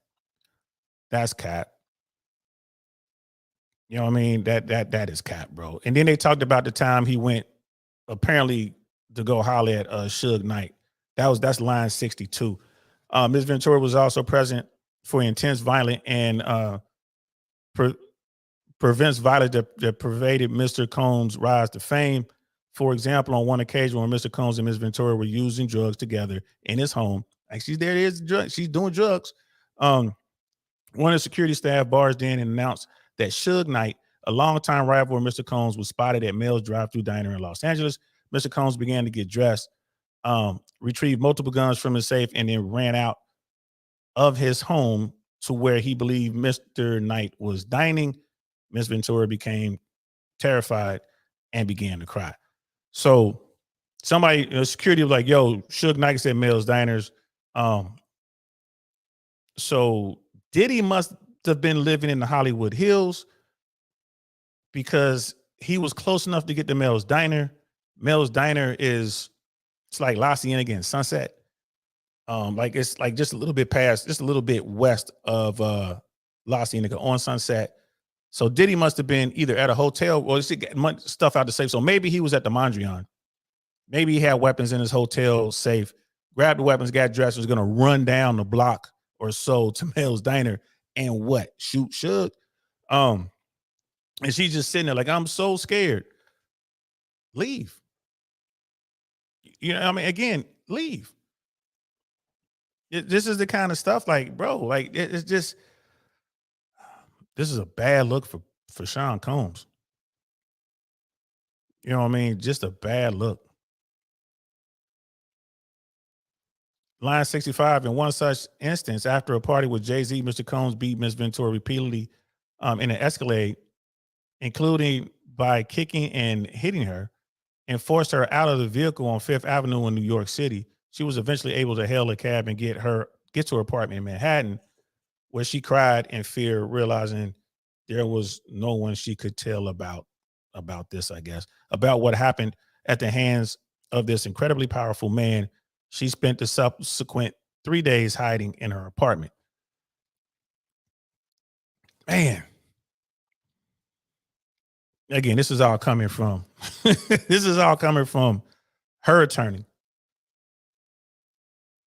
It's just, story after story about he did this, he did this, he did this. And this one time he did that. He did that. Here we go. The sex trafficking part. I think I could say that. And this is part 5. Mr. Combs forces Ms. Ventura into sex trafficking. This is line 76. Within a few months of being in a romantic relationship with a 40-year-old Mr. Combs. Now we're gonna keep reiterating his age, and not, she's well over 21 by this point. So okay, Sean Combs is 40 now, and she's 22. She felt beholden to his whims and demands. While in New York City, Mr. Combs told Ms. Ventura that he wanted to engage in a fantasy of his called voyeurism. Mr. Combs said that it would turn him on if he saw Ms. Ventura with another joystick, we're going to call it. Another man's joystick. Oof. This is line 78. The first time Mr. Combs hired a man and brought the man to his home in Los Angeles, the man, Mr. Combs, and Ms. Ventura were masquerade masks. That's what they wore. Masquerade masks and ingested drugs. Mr. Combs directed Mrs. Ventura to perform sexual acts with the man while Mr. Combs watched them. He pleasured himself while he directed Mrs. Ventura or Ms. Ventura and the man to do specific acts. So we're reading all this, y'all. And it goes on, line 79, the entire encounter lasted multiple days. So did dude stay there, or did dude just go home and come back? Like he had like shift work or something? Line 80, Mr. Combs began to call the arrangement a freak off, FO. He would repeatedly tell Ms. Ventura at random moments that he wanted an FO, and Ms. Ventura was eventually expected to facilitate the location and the hiring of male sex workers. So he outsourced her to do all this stuff, right? I need you to set up the location, get the dudes, and I want a Foxtrot Oscar. I want a freak off. Right? I wonder how many albums was she into that 10 album deal? Like she's doing a lot of stuff right now. Like I wonder if any more albums came out. Did the first album come out? I wonder. That's crazy. Sister Candace's like, I don't remember what I was wearing last night or last Thursday. How in the world could someone recall what happened 10 years ago? Hey, you'd be surprised when it's like, tens of millions of dollars riding on it. Your memory will get real good. And how could Brother Love possibly defend himself after all this time lapsed? And and Puffy is calling himself Love, Brother Love. That does not help with the weirdo accusations. He's calling himself Brother Love now. That doesn't help. Is anybody telling him like, yo, Sean, don't do that. That doesn't help. Brother Cody, he's like, this I believe, but it's not forced at all. She's just a 304, and he's a he's a gay weirdo. I mean, it is what it is. And it's, like I said, they're in Hollywood. This is what happens out there, y'all. This is what happens out here. This ain't made up. This is what happens out there. So she's arranging the freak off, like the FO. She arranges it. She pays the people. She gets the people out there. She hires the guy. She pays the guy. So I guess the money comes from Diddy or Love or whatever he's calling himself now. Line 81. At certain points during Ms. Ventura and Mr. Combs' relationship, he would insist on a FO weekly, a freak off weekly. Mr. Combs would repeatedly tell Ms. Ventura that this practice was our thing and our secret. Right. He probably had a legion of young girls out there doing that, man. He's doing freak offs wherever he go. He was in Miami. Come on now. You know what's popping off in Miami, bro. FOs would often take place in hotel suites, include at the Trump International Hotel in Columbus Circle, Hermitage, Beverly Hills, the London Hotel in Los Angeles, the International Century City, Intercontinental Atlanta, Intercontinental New York City, one hotel in New York, and in Miami, the Mandarin Oriental Hotel, in New York and Miami. Ooh, I've stayed there before. I've stayed in most of these hotels, to be honest with you. I've stayed at all except for like 2 of them. The Fontainebleau in Miami, another real nice one. The Beverly Hills Hotel, Shutters. Ooh, that's on the beach. And yeah, that's a real good. Shutters, One Pico's, the restaurant there. They have the best chocolate souffle. I don't know if they still make it.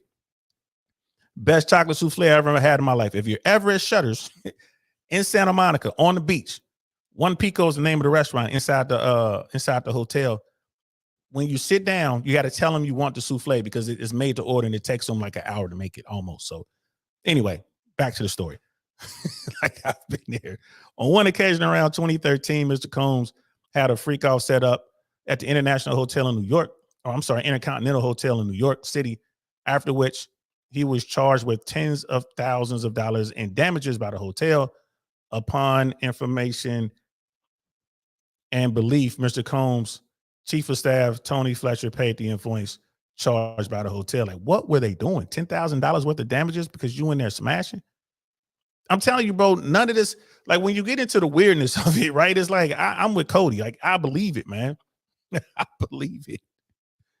I believe it, bro. Like, when you get into the weirdness, yeah, this is the stuff that hurts.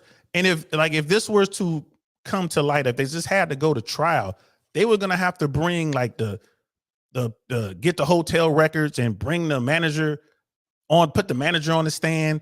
Yeah, I remember that night. I've never seen anything like it. It's the Intercontinental Hotels in New York. That's a really nice chain. Like I've never seen anything like it. They're gonna say what they have to say. There might be video footage of who went in, who came out. Bro, I would have paid this off too. You know what I mean? Ms. Ventura, this is line 84. Ms. Ventura was eventually instructed to use websites and escort services to find male sex workers to participate in the FOs. Mr. Combs told Ms. Ventura to search for large black joysticks. I'm using my own word there. Large black male parts on the website. Those are your search words, bro. I would love to get her phone now and go check her computers and see what she's searching.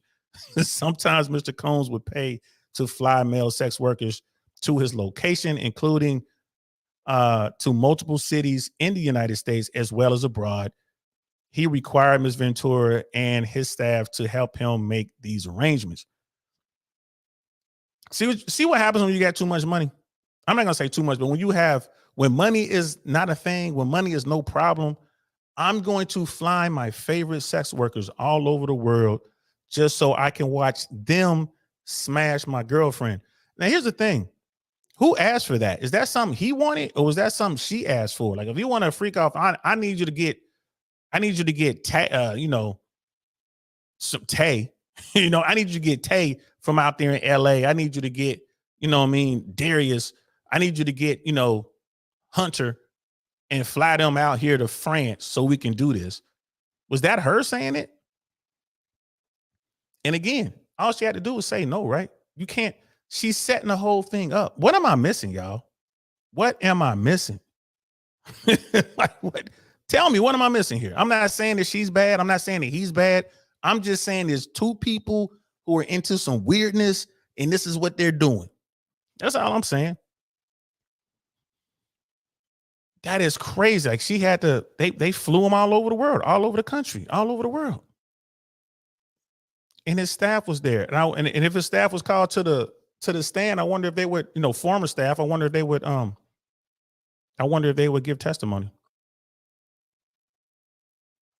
That's crazy. Mr. Combs' assistants will help to set up the FOs, including by setting up the hotel suites with baby oil and Astroglide, bro. Oh my God. Oh my God. We need more baby lotion and Astroglide. Houston, we have a problem. Damn. These are the details that are just devastating, whether they're true or not. It's just like, okay, what are you going to argue, before the court? Like, hey, we didn't have Astroglide, but we did have a lot of baby oil. You know what I mean? Like, what are we doing?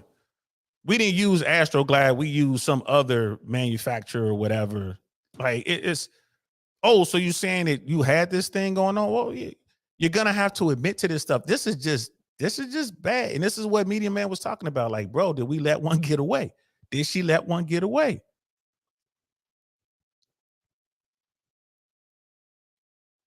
You know what I mean? Like, yeah, win-win, bro. Like, yeah, you know what I mean? Diddy gets to look at the dudes and she gets to get her back blown out. You know what I mean? Win-win. Bro, this is crazy. Sister Candace, like, and this is why what's going on in your bedroom should remain private. Facts. But they're like renting their penthouse suites and stuff and destroying rooms apparently to the tune of $10,000. You know what I mean? Like, and Brother Coach, like, he forced me by asking. He forced me by buying me a Birkin. He forced me by buying me this or buying me that, flying me here, flying me there. Again, my thing is, bro, just if that's what y'all into, that's what y'all into. But you can't, it's hard to argue that you're a victim. And then, well, I mean, because you're saying that this man has this kind of power over you. So why isn't the assistants getting involved? Or were they involved? Were there other employees involved? Is this something that other people had to do to keep their jobs? And if that's the case, wouldn't that be mentioned in this statement? You got other people ordering the baby oil and the Astroglides and getting the cash so you could pay these dudes and making flight arrangements and doing all this other kind of stuff. You're flying them over there. They got a place to stay. They ain't living in, you know what I mean, in the den of you know what they doing. They ain't living at the place y'all smashing at. So they got to get their own rooms. They got to be confiscated. What they put on per diem. Like what's going on with that? Like that's a lot. There's a lot to this. And it says right there in line 86 that Mr. Combs' assistants would help. How far would they help? Did they have to actually be there and watch and film? And did they have to be a part of it? Line 87, Mr. Combs always supplied Ms. Ventura and the sex workers with copious amounts of drugs before and during the FOs. Ms. Ventura was given ecstasy, cocaine, GHB, ketamine, marijuana, and alcohol in excessive amounts during the FOs, which allowed her to disassociate during these horrific encounters. It became commonplace to get IV fluids the day after the FO to recover from the excessive substance push upon her. That is a lot of listen, in the Army, we used to do that. We used to get so drunk and then like shoot ourselves up with IVs because combat lifesavers had IV bags and we would do that. You know what I mean? So we can get up for PT the next morning. But we just did that because we were stupid paratroopers. I didn't think that regular civilians were doing that. Like, so you got a doctor or some medical professional on call all over America, all over the world to give you an IV to help you recover from all the drugs and alcohol that you ingested the night before. Man, this is, and all this is, you're telling me you had to do this. Man, we need somebody, we need a psych person to break this down, because I don't understand that. I really don't understand that. And then you have like, she's married now, she's got kids. Her husband is reading this stuff, bro. Her husband is reading this stuff. Or did she tell him an event? I mean, I don't know if I can be with you. You telling me these stories. I don't know if I can be with you. And if we do stay together, our relationship has changed greatly. I see what you into. You doing this? Okay. Right. Okay. Like Cody's right, man. She's calling them. She's paying them. And taking them to it sounds pretty consensual. I mean, facts. Top tier party hacks. Hey, bro, man. Bro. Man, line 89, during the FO, Mr. Combs would instruct Ms. Ventura to pour excessive amounts of olive oil on herself. What?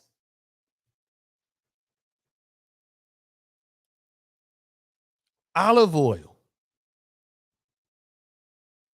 Yeah, baby, I need you to pour all this olive oil. Here you go. There you go. Get it everywhere.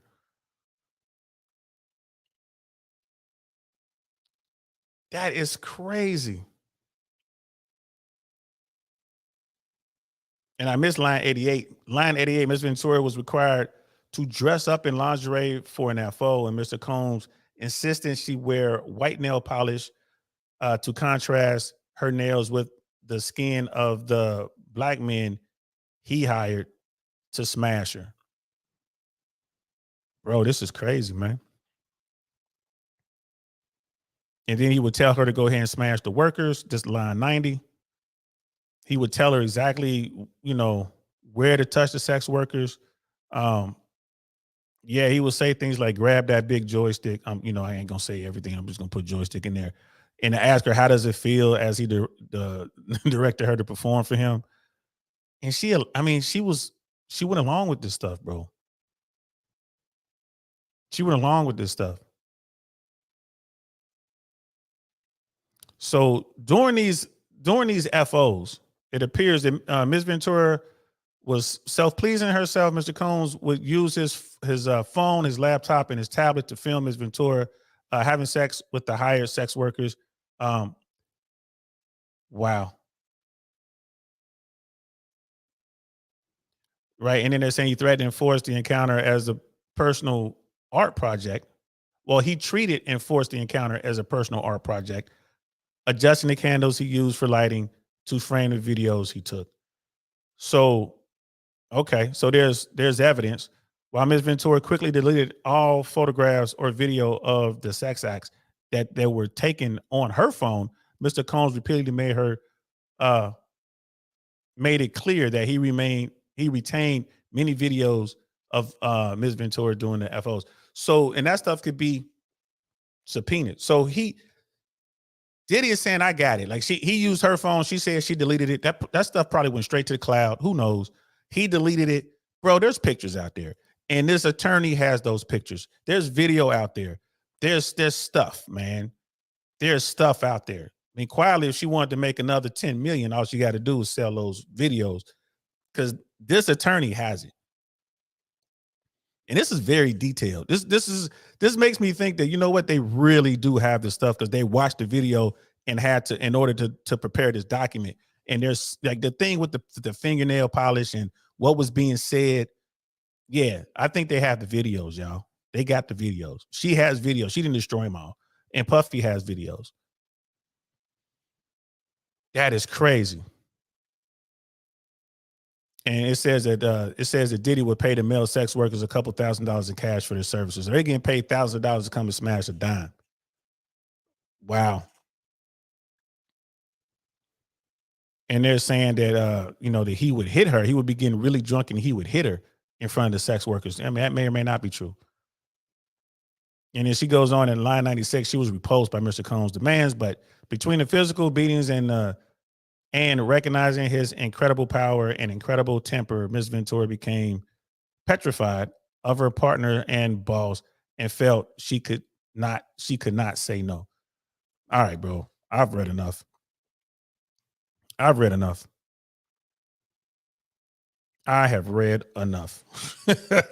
Like, wow, I've read enough.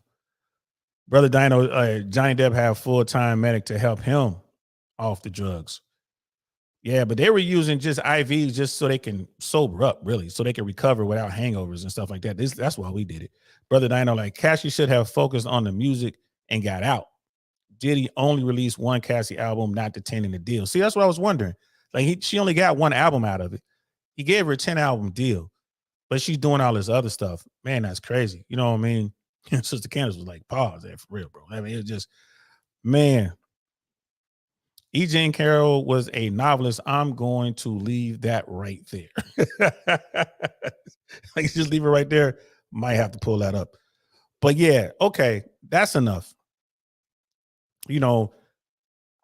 Was Diddy guilty? Was Diddy set up? Man, Diddy is just into some weirdness, or Brother Love, whatever he's calling himself now. He's just into some weirdness. Was Medium Man right? I think Medium Man is right. I think there's more there. From the criminal aspect of it, is there anything there? Or the prosecutor's going to come after Diddy? Probably not. Not probably, definitely not. But it's so much more out there, right? The ties to Tupac's murder, that, you know, allegedly that he was involved in a murder for hire scheme. They probably don't have enough for that. This only shows that dude was into some real kinky stuff. You know, I mean, it is what it is. And he had a woman who was willing and able to facilitate this stuff, right? For a 10 album deal, and she only got one album out of it. But she got paid on the back end. It's crazy. It's crazy. It's crazy. So it's absolutely crazy, man. Yeah, I mean, it's I've definitely read enough. I'm gonna probably go back and read, you know, I got up to line 100 or so. I'll probably go and read the rest at some point, but it is he a monster? Definitely a weirdo. Definitely someone I want to be around. And there's a lot of people who, again, they know it, the worst kept secret in the music business. But there's gonna be 100 more, 1,000 more Cassies trying to get her spot. You know, having the FOs, letting other dudes come blow their back out, paying them, doing whatever Diddy tells them to do. It's gonna be thousands of more women willing to do that. And that's crazy, man. All money ain't good money, y'all. That is, boy. And that right there, I thought I knew some freaky people.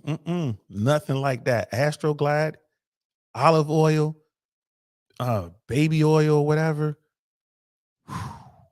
And this is probably only the tip of the iceberg as far as what was really going on.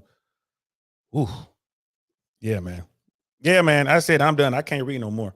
I can't read no more. That's all I can stand. I can't stand no more, bro. That's shout out to Popeye. He would say that all the time. Brother DL, like, we need to shower after that hot mess. Facts. Facts. Pause. We're not going to shower together. I think that's understood. But yeah, that's, ooh, bro. That is something else. That is something else. So yeah, it's, you know, is Diddy a weirdo? Yeah, absolutely. Are there a bunch of weirdos out there? Absolutely. What role does money play? A pretty big role. The more money you got, the more. I mean, look at the porta potty girls over in, you know, UAE over there in the Middle East. Dude, it gets weird out there, y'all. It gets weird. These guys got all this money and they got access to all this power. And I'm not saying that Diddy was so powerful that he has some sort of hold on this woman. I'm not saying that at all. This woman, in my opinion, was in it for the bread. She probably loved Diddy. She probably loved him. If you go into the indictment some more, it talks about how she broke away and then she came back. She would circle back to him every now and then and do stuff while she was in a relationship with the dude she's married to now. So the guy has to sit there and read this. His wife was like, yeah, I was cheating on you with this guy while we were doing our thing and having our kids and having our life over here. I'm cheating on you over there. And then he has to read about what she did. And he's still with her. I mean, you know, hopefully he played it right. He played it right. Like, I'm still with her. Bam. They get the money. Bam. I can't handle this. I need a divorce. And he's going to take half. You know, I think Brother Dino might be on to something. That is crazy. That is crazy. That is crazy. Oh, I can't. And trust me, I got stories, but I ain't got nothing approaching that. Nothing. Not even close. Not even. Woo. My ears are far from virgin ears, right? My eyes are far from virgin eyes.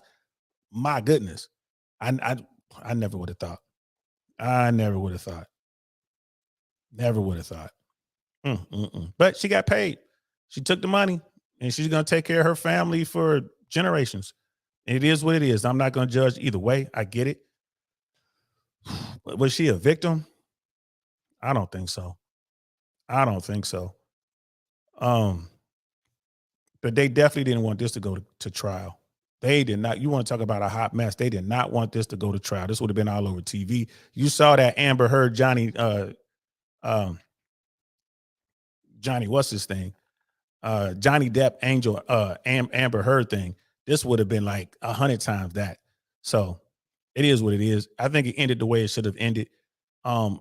Ladies and gentlemen, just know that there are weirdos out there. And, you know, if you're willing to take the money, which is all they got, if you're willing to take the money and endure the bullshit, then you get what you get. You know, at the end of the day, you got to ask yourself, is it worth it? For her, was it worth it? You know, maybe she got 80, $90 million. Was it worth it for $90 million? Only she can answer that. Right? Only she can answer that. So, I mean, it is what it is, man. That's crazy. That is so crazy. That is so crazy. So that's it, guys. That's all I got. I can't do this anymore. I gotta go meditate. I gotta go downstairs and clear my mind and meditate and try to figure out what just happened there. There's my Instagram scrolling at the bottom, guys. If you want to hit me up on Instagram, feel free. Hit me up over there. That is the best way to get a hold of me, by the way. Hit me up on Instagram. Don't email me. I mean, you can, but sometimes it takes me a while to get to the emails. But if you send me a DM on Instagram, I'll see that and I'll get to you way faster than I would with an email or something like that. But boy, oh boy, oh boy. And we didn't even read it all. Yeah. Look out for Diddy. Look out for look out for Love, y'all. Look out for dude. You can see what he's up to, what he's doing. We can see what he's doing. Look out for that. So thanks for rocking out with me, guys. I really appreciate it. I'll see y'all tomorrow. I'll be back around noon to talk about something. Not sure what, but we'll talk about something. And then of course we'll be back again at 6 p.m. Thanksgiving is coming up, so I know a lot of you guys are going to start getting ready for Thanksgiving here in America, get your meals ready and all that. So I understand that's what's up. I will be just chilling. You know, I got something going on Friday, but Thursday I'm kind of free. Wednesday night I'll be out networking here in Tampa doing some good stuff. But what a wow, that was a thing. That was a thing. I will link the Medium Man video, and I will also put a link to where I got those court documents. If you want to go back and read all of the documents, it'll be in the description below. I hope you guys enjoyed that. I had a good time. It's always a pleasure rocking out with y'all, man. Thank you so much for being there. Thank you so much just for, you know, like I said, we got over 1,600 subscribers and we're growing. We're going to keep growing. I'm DL Saint. This is the I Really Want to Know podcast. I'm going to holler at y'all later. Peace. Nothing like I've ever seen. It's just a thing of beauty.